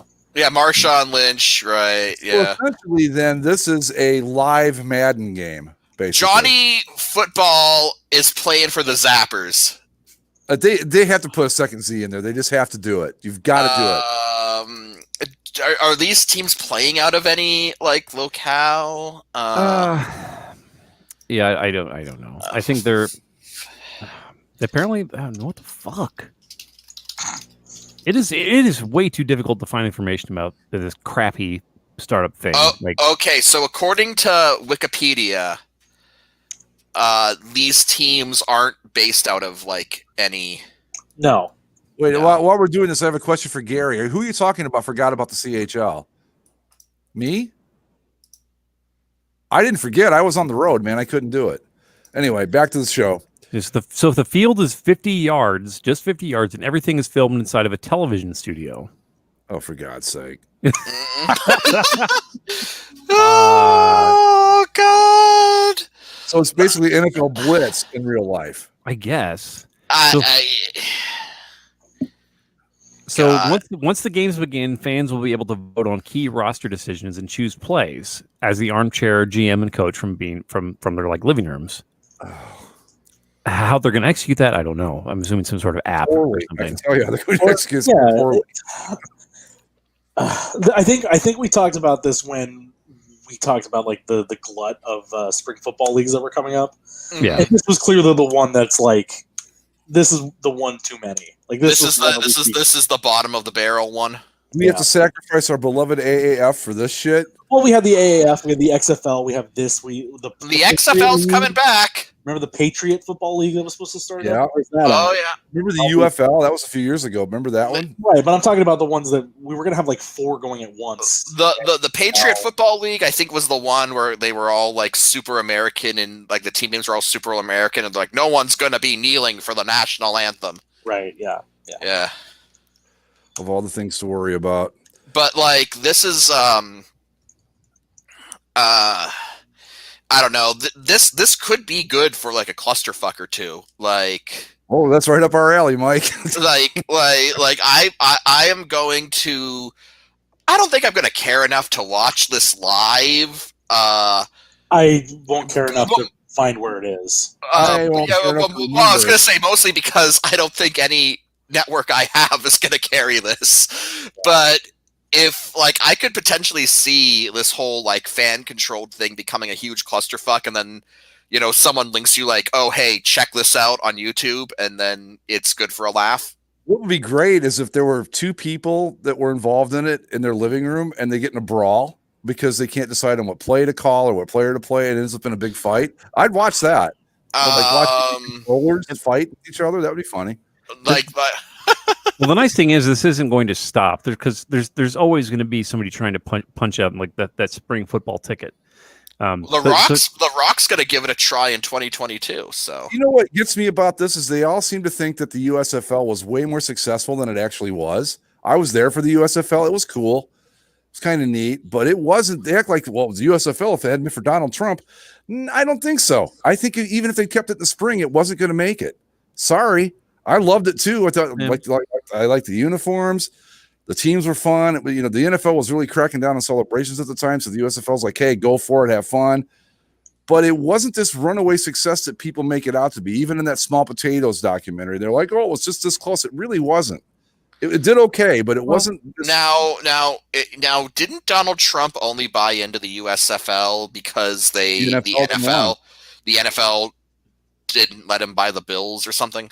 I forget which team he wanted to buy, but yeah, they were like, no, not this guy, and that was that. But I think it would have been okay for a few more years, but I don't know that it would have stayed and still been around if he not had done that, because he wasn't the only one talking about moving to the fall.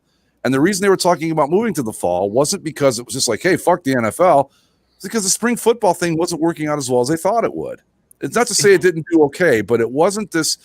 Everybody like romanticizes the USFL now, like it was this great success, and it really kind of wasn't. It really makes me wish we had a full season of the XFL to see how those numbers would have been over a whole year. I mean, there is the argument to be made that coronavirus killed the XFL. Yeah, it totally did. Yeah, absolutely. I think the XFL had the right idea this time. But to go back to the USFL, they started with, I think it was 12 teams. And I mean, they expanded so fast in so many markets. And then you had the Arizona, I think what they were called, the Wranglers, and the Chicago Blitz, I believe, where they were called. Yeah. Traded entire rosters. And you had the Breakers that started out in Boston, went to New Orleans, ended up in Portland, all within the course of like 2 seasons. So it wasn't this stable, perfect spring league that everybody makes it out to be. That's all I'm saying. And I will say that from what I can tell, the Tampa Bay Bandits had a pretty cool look. The Bandits had it was Ohio State's old uniforms with the logo on the helmet, but the Bandits were the model franchise in that league. And it was a guy, I think his name was John Bassett, really good owner, had the right idea, and had they followed his plan, which was like, let's keep our costs low, et cetera, we'll be okay. And everybody followed that, they might have succeeded. But what happened was teams would go, well, wait, we can get Herschel Walker. Wait, we can get, Doug Flutie. We can get these big names. And all of a sudden they were dumping all their money, like their salary money, into one player. Long story short, it wasn't the runaway success that it's been romanticized to be 40 years later. It wasn't. Like close. The thing that I mostly remember the Tampa Bay Bandits from was that when the XFL 2.0, they were doing their logo unveilings, and like they teased a bunch of them before the official unveilings, and one of them you could see was just like kind of like a cowboy with like a bandana. Yeah. And like the thing that people were going on, it's like, oh, are they gonna like revive the Tampa Bay Bandits because they had announced they had a team in Tampa, and I was kind of looking forward to that because it's like, oh yeah, look, Tampa Bay Bandits, USFL, those are pretty cool. That's a pretty cool look. I wouldn't mind an updated version of that. And then they revealed everything, and it's like, oh, it's the Vipers, and we're like lime green and neon green and yellow. Oh, fantastic. Which, by the way, to repeat a story that I'm pretty sure I've told on the show, one of the Vipers games that I went to, the 2 guys behind me, they were talking about the uniforms, actually, and one guy goes, yeah, I like them. They remind me of the Packers. Wow. Yeah. He was blind, apparently. Just hey, it's Stevie Wonder. So just to give you an idea of the dominance of football, and we can probably start to wrap things up, I guess, but the NFL, for 2020, the most watched broadcast, the NFL, the top 100 had 69 of those slots. And the next thing, baseball was 114. And they were 4 spots better than the National Dog Show. Whoa, way to go, baseball. You beat out a dog show. Yeah. College football playoff national championship was 18th. Rose Bowl was 66. Citrus Bowl was 96. So. The college football playoff this year, I guess, didn't do very well in the ratings. I mean, well, relatively. It was not what they'd hoped. Well, it's the same damn teams. I mean, who cares at this point? Yeah, the season was such a mess, and the teams were whatever, and the games themselves, like the Ohio State game was good, I guess, but like, I don't know. Like, Greg, do you think Ohio State could beat Alabama? Because I don't. No. I think. I thought we had moved past the Alabama dominance. Not yet. No, we're back to it.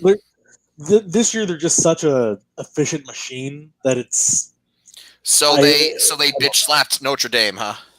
Yes. Oh yeah, crap out of them. Yeah. Yeah, and it's more funny when the teams everyone's complaining. Oh, Notre Dame shouldn't have been number 4. They should have let Texas A&M in, and maybe they won't let Ohio State in. It's like, well, what does it matter when do you really want to fight over who has the right to get bitch slapped by Alabama? Yeah. By 50 points, like, who cares? No, I don't think Ohio State. It would take a game like they played in 2014 where they just got on them and just stayed on top of them. But I don't like their chances. I think this Alabama team's way better than the one they beat in 2014. They dominate the line of scrimmage, and their quarterback's kind of a nothing, but he is efficient and gets the ball exactly where it needs to go. And you know who you want to know who receiver? You want to know who Ohio State needs at this moment? Who? They need the next Dwayne Haskins. The next two? The next Dwayne Haskins. They have it. They have him just to do it. Man, I'm looking at some USFL helmets. They have some pretty bitching helmets, man. There's a few teams. What was it? The Michigan Panthers have that. Yeah, the Michigan Panthers had a kick-ass helmet. Great color scheme too. Great color Boston scheme. Breakers was unique. Yep. Jacksonville Bulls was kind of cool. Yeah, they had a good color scheme too. I like the Houston Gamblers was kind of cool with the G with the Texas thing and I think it was like with the Texas map cut out of it. San Antonio Gunslingers had a cool logo if I remember right. Some of them had pretty lame. It was like the Arizona Wranglers that was pretty weak. Yeah, the New Jersey Generals looks fucking boring. Oh, the Oakland Invaders are pretty cool. A little comic booky, but pretty cool nonetheless.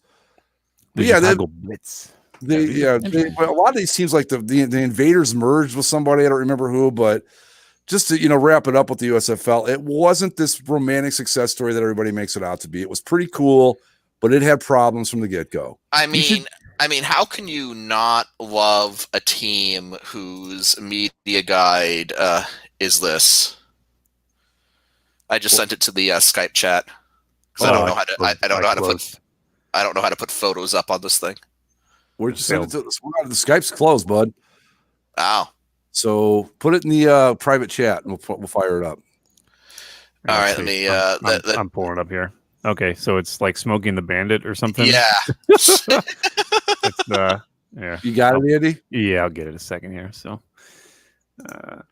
yeah, what I'm thinking, Greg, is you should put the USFL in the GTOV and just see how it does, just to let the people fail you once again. All right, so there's the image there. Look at that. That's brilliant.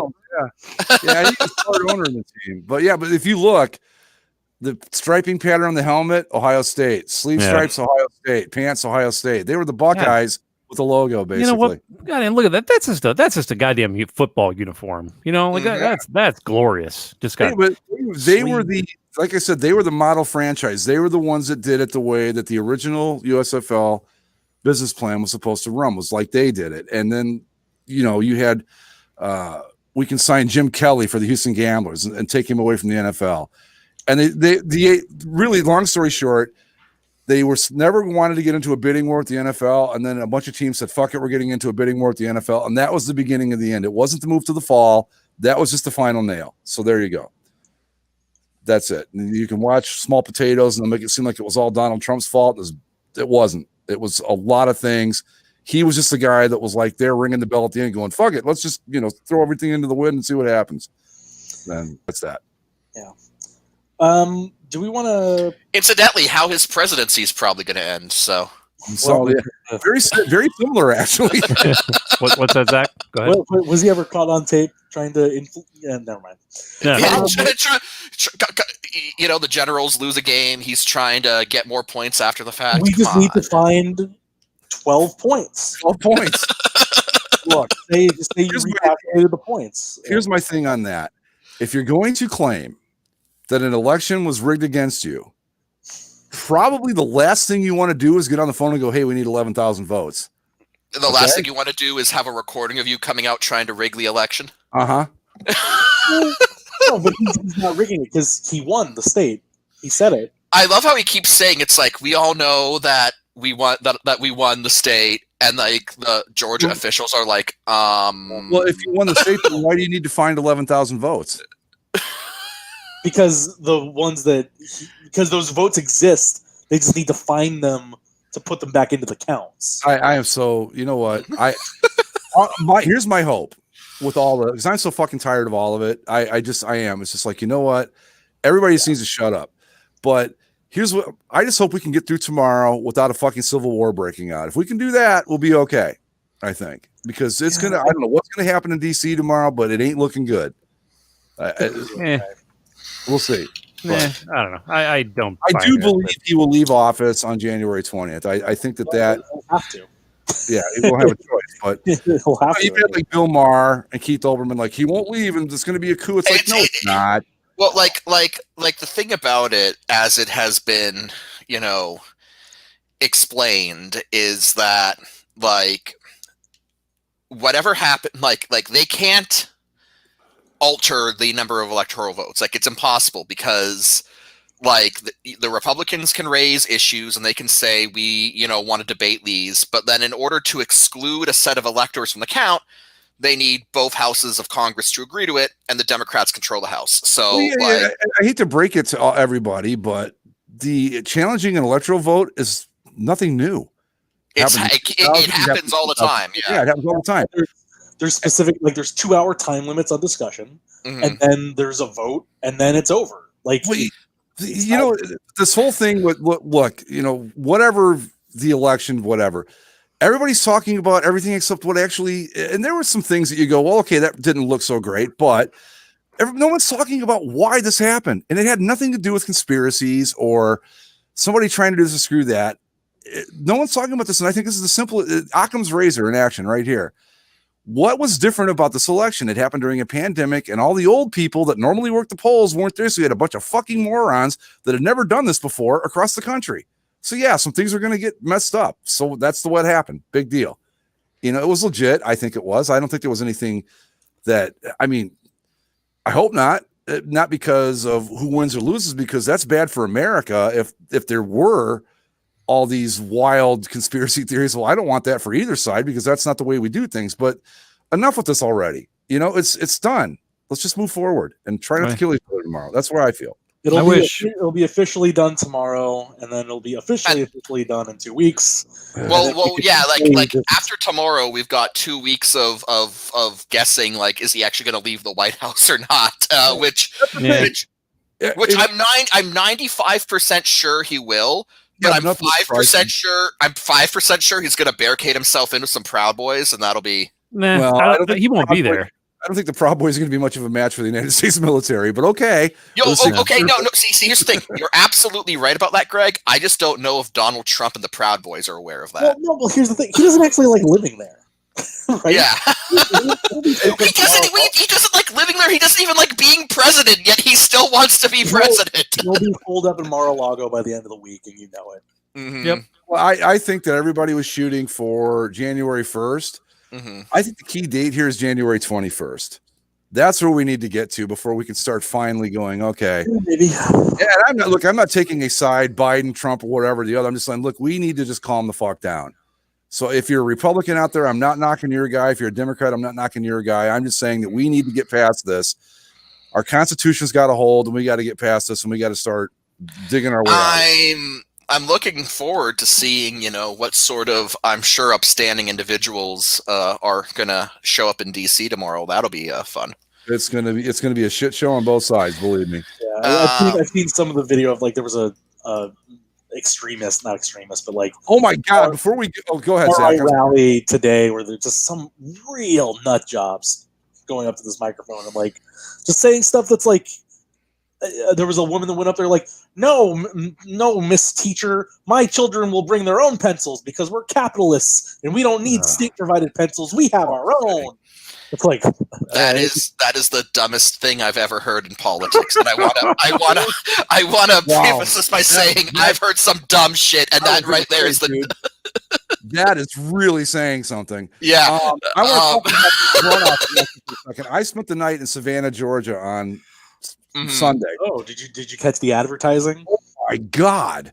Literally every football game, it would be like Raphael Warnock is the greatest thing that ever came down the pike, and the next day would be that fucker kills puppies and kittens just for fun, and then the next day would be John Ossoff is a horrible human being, and the next one would be but David Perdue's even worse. It was like just 4 minutes of this every single break. I was like, oh my god, I wouldn't vote for any of these people. It was funny because like one ad, because they couldn't find a way to like not have them just bump up against each other. Right. So one would be like Warnock is he's doing all these wonderful things. The next would be like, yeah, when he's not out like raping children and killing animals for fun. It's just like fuck, man. It was really kind of funny to watch. But yeah, I got to actually experience a little bit of it. I was like, oh Lord, this is a disaster. Yeah. Well, in the same vein of raping children and killing animals for fun, the NFL playoffs. We forgot to do spin the wheel, make the deal. Well, do we want to do spin the wheel, or do we want to just pick them all? I was gonna say let's just do predictions. I feel like that's good enough. Then we'll wrap this bad boy up. All right. Let's start Saturday. Let's start with the traditional Texans Bowl. Okay. Colts at Bills. 11-5, 7 seed Colts versus the number 2 seed AFC East champion Buffalo Bills. Colts fans, I love you. I understand what it's like to have Phillip Rivers as your quarterback, and I'm here to tell you. Yeah. When it comes to Phillip Rivers in the playoffs, it's feast or famine. And look, man, this Bills team's good, and I love you, Phil, but it ain't happening. Bills. I have a question. Do we think the Bills are as good as they look? Yeah. Because I think they're pretty good. I'm going with the Bills. I think the defense is really good. I'm not as sold on Josh Allen as everybody else, but I mean the numbers don't lie; they're there. So here's a question on Josh Allen. We were talking about him earlier, because that's another guy that the Browns could have had instead of Baker Mayfield. But straight up, right now, would you make a trade if you were if the Bills council would give you Josh Allen for Baker Mayfield straight up? Would you do it? Yes, I would. I'd be like, okay, bring him on in.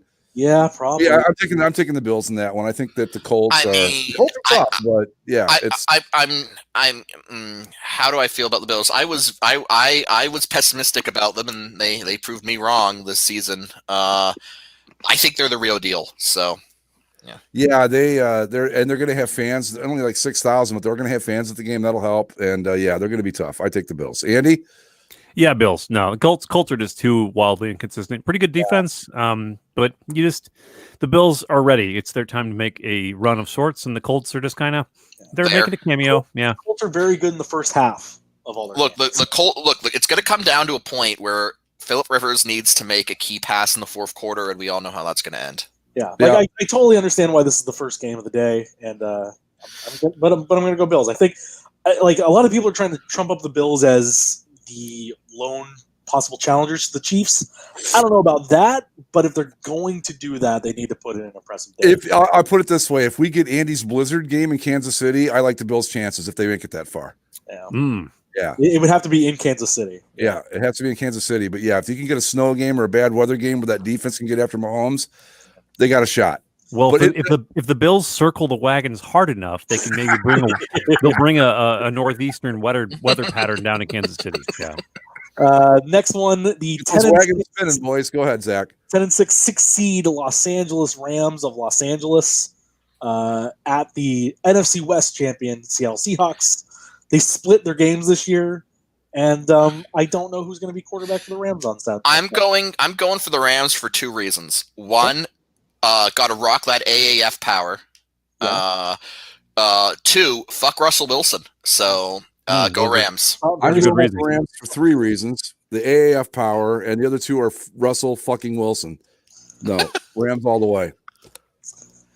I love the Rams defense in this matchup. I like their secondary has been very good. I don't think they're going to pass all that well, and I think Aaron Donald likes eating Russell Wilson for lunch. So, and I think even if it's John Wolford, he gives the Rams a different dimension that could make them more dangerous than normal against the Seahawks. So, Andy, I'm going to take Seahawks. Okay, cool. Let's move on to the next game.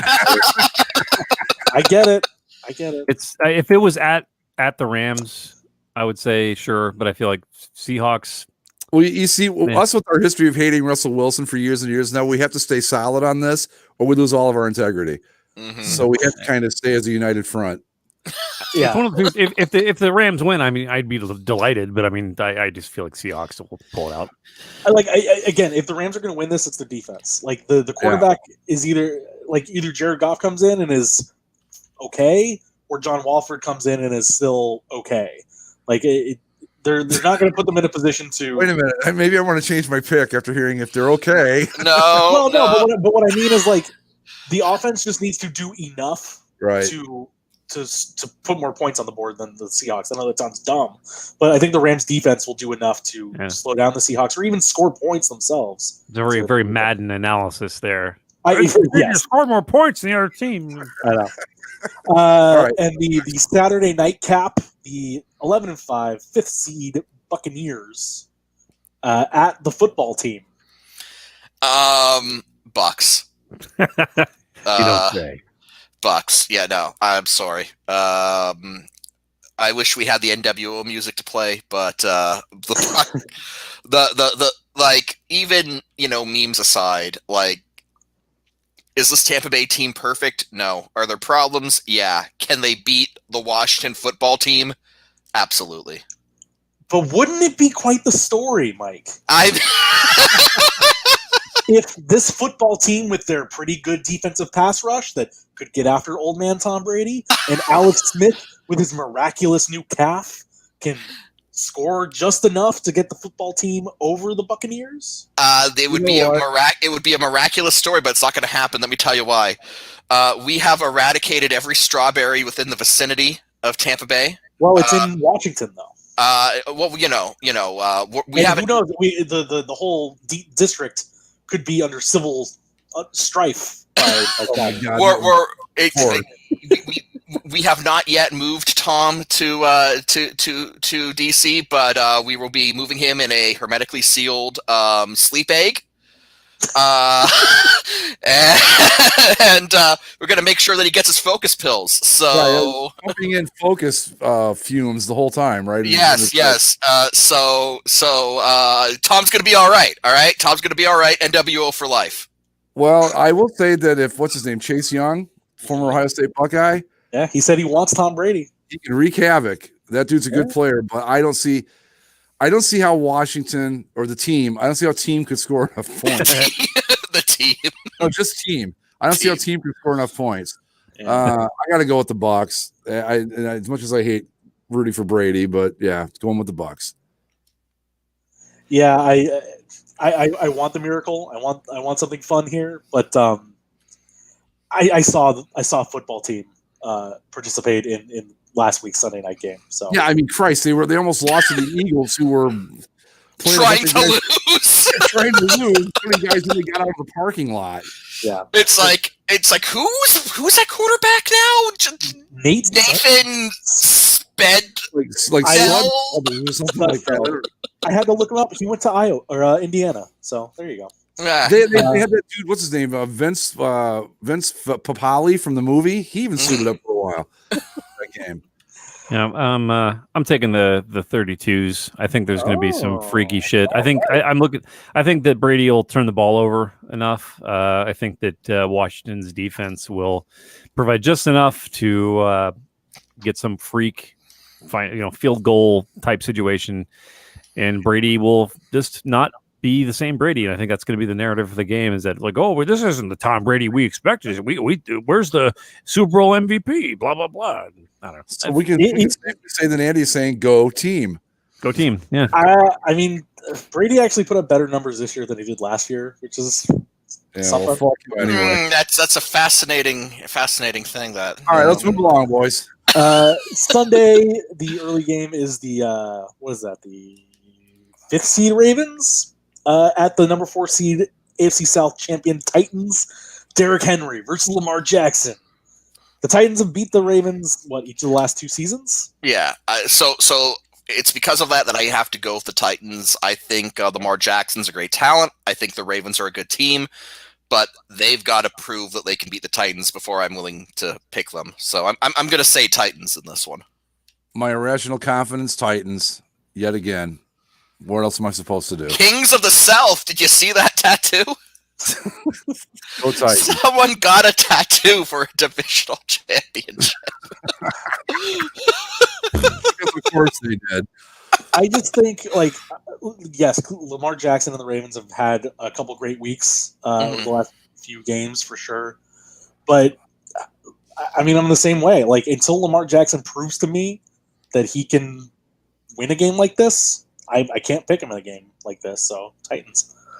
Yeah, I'll take Titans too. I think that Derrick Henry is just a monster, man. Watching that guy run is just inhuman. I haven't seen anybody run like the season goes. Yeah, I see. The last time I saw somebody run like that was AP in his prime, and AP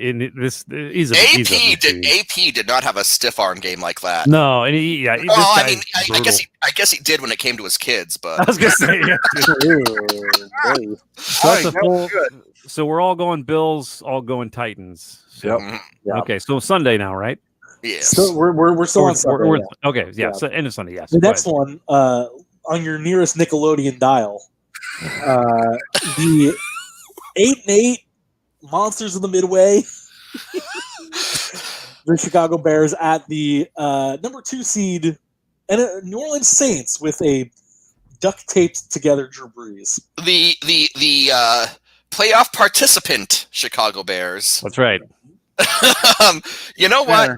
You know what, Andy? Despite the fact that you picked against the Bucks and wounded me, I'm going to pick the Bears in this, and I'll tell you why. It's because I don't want the Bucks to have to play the Saints in the playoffs. So go Bears. Also, as Zach said, Drew Brees is being held together with prayers and duct tape, and maybe that vaunted Bears defense can do something with that. But honestly, jokes aside, it comes down to the fact that as good as the Saints are, you look at them ever since Bountygate. Bountygate seemed to have angered the gods because this team loses in the most spectacular fashion in the playoffs and has ever since then. So I've got to think that, the Bears with the Bears. Yeah. Go Bears. I'm going with the Bears too for 2 reasons. What the hell? Borrowing this week's podcast, there's always a nobody believes in us team. That's the Bears. And there's always one team that just throws a wrench into the whole gears. And the only team I can see doing that is the Bears. So it's got to be the Bears because it's not going to be the Browns. So it's the Bears. The Bears are my wrench gears team. That's the only reason I'm picking them. The Bears will make it to the second round of the playoffs, and Andy will have a second week of going, they don't fucking deserve this. I'm going with Bears. I'm going to go Saints because I think Alvin Kamara, that game that he had a couple weeks ago against the Vikings was pretty damn impressive. And I think, as much as it's like, Drew Brees is held together with duct tape, even if he gets knocked out, the Saints prove that they can still score with Taysom Hill or whoever they want to throw back there.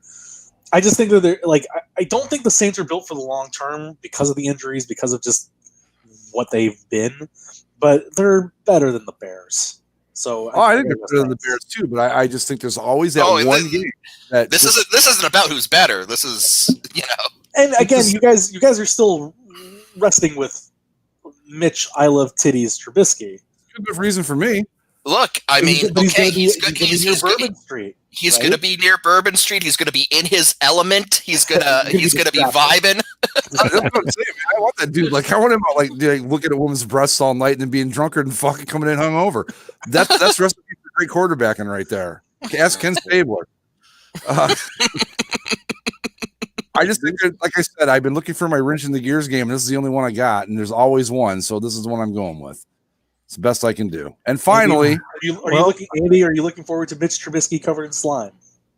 Yeah, I'm gonna take the Bears. Only because I'm so down on them, they will channel that into positive win energy, and plus they match up reasonably well with the Saints. And they played them earlier this season, and it wasn't too bad. So I don't know. I think the Bears will pull this one out of their ass, give me a lot of irrational hope, and then get absolutely fucking crushed by the Packers next week. The following sounds week. about right. That's true. That's true. Yeah. Anyway, and then game. finally, the rematch from just a week ago. Is it really a rematch, though? It's the Tommy Maddox Bowl. Yeah, the 11-5 Browns, first playoff appearance since 2002, 2004. Who cares? Against the NFC North champion Steelers. Who you got?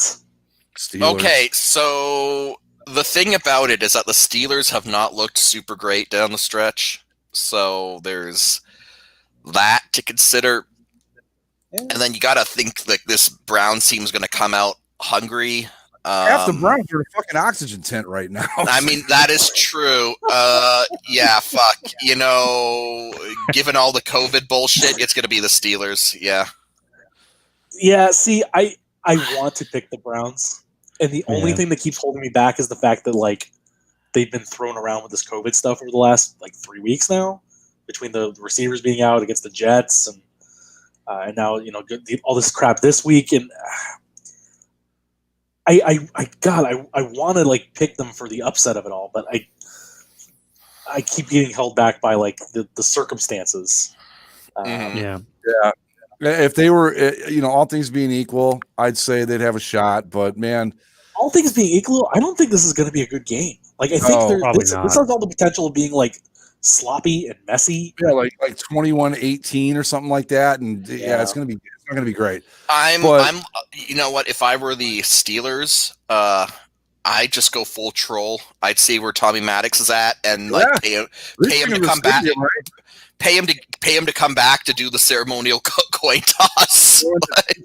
Great jersey that he wore and stick him out there somewhere. Yeah. Oh, they should start Mason Rudolph this week. Probably be okay. Anyways, Steelers. Yeah. I'm going to take. The only. I'm taking the Browns just because I'm right there with you, Andy. I'm taking the Browns only because how often do I get to make a playoff prediction to choose the Browns? So this is. They have what? Push me to the Browns too because I don't ever get to do that. But they never make the playoffs. It's like fuck it. Whatever. I want them to win. I'm riding a dime with my team, man. I'm switching my pick with the Browns. Look, I'd pick the Browns if they weren't being ravaged by COVID, but they are. So it's going to be the Steelers. Okay. No, same. If they didn't have the COVID issues, I would go. With the. Because I don't think Kevin Stefanski's even allowed to be at the game. So it's like Jesus. Yeah. Oh, hey! Breaking news from the Rams. New uniform combo this weekend. Fuck. Oh. Bone and dog shit. Bone over blue. Oh. And if you remember the blue, the stripes on the side have gradient, so that it'll fade from yellow to white and then into dirty white. Yeah, I was gonna say, fire someone. The Browns bone jerseys don't have. You mean Rams? Oh, don't throw that bone shit on my Browns. Yeah, sorry, the Rams. Yeah, no, that's. I like looking at it from the front where I don't see the stripe. It's actually not too bad. It's an interesting thing because the bone jersey is actually kind of blue heavy with the numbers. But then I remember, the gradient isn't going to gradiate to the right color. The gradient's not going to gradiate. It'll go to the wrong shade. So another ugly combination of that uniform. Anyway, guys, all right, let's wrap it up. Okay. We're at 2 hours, and that's probably more than enough of us for anybody. So, go Bucks, go Brownies, Bears. Yeah, we're all in the playoffs. Yay. Yeah. Woo! And Mike's the only one who seems to be happy about it. So. Yeah. All right, folks, you know the routine. Follow us on Twitter at Basically Sports. Subscribe via Apple Podcasts, Spotify, the YouTubes, and wherever fine podcasting is sold. Thanks for tuning in, as always, and we will see you next week with a wrap-up of the first round of the National Football League playoffs. Later. See you.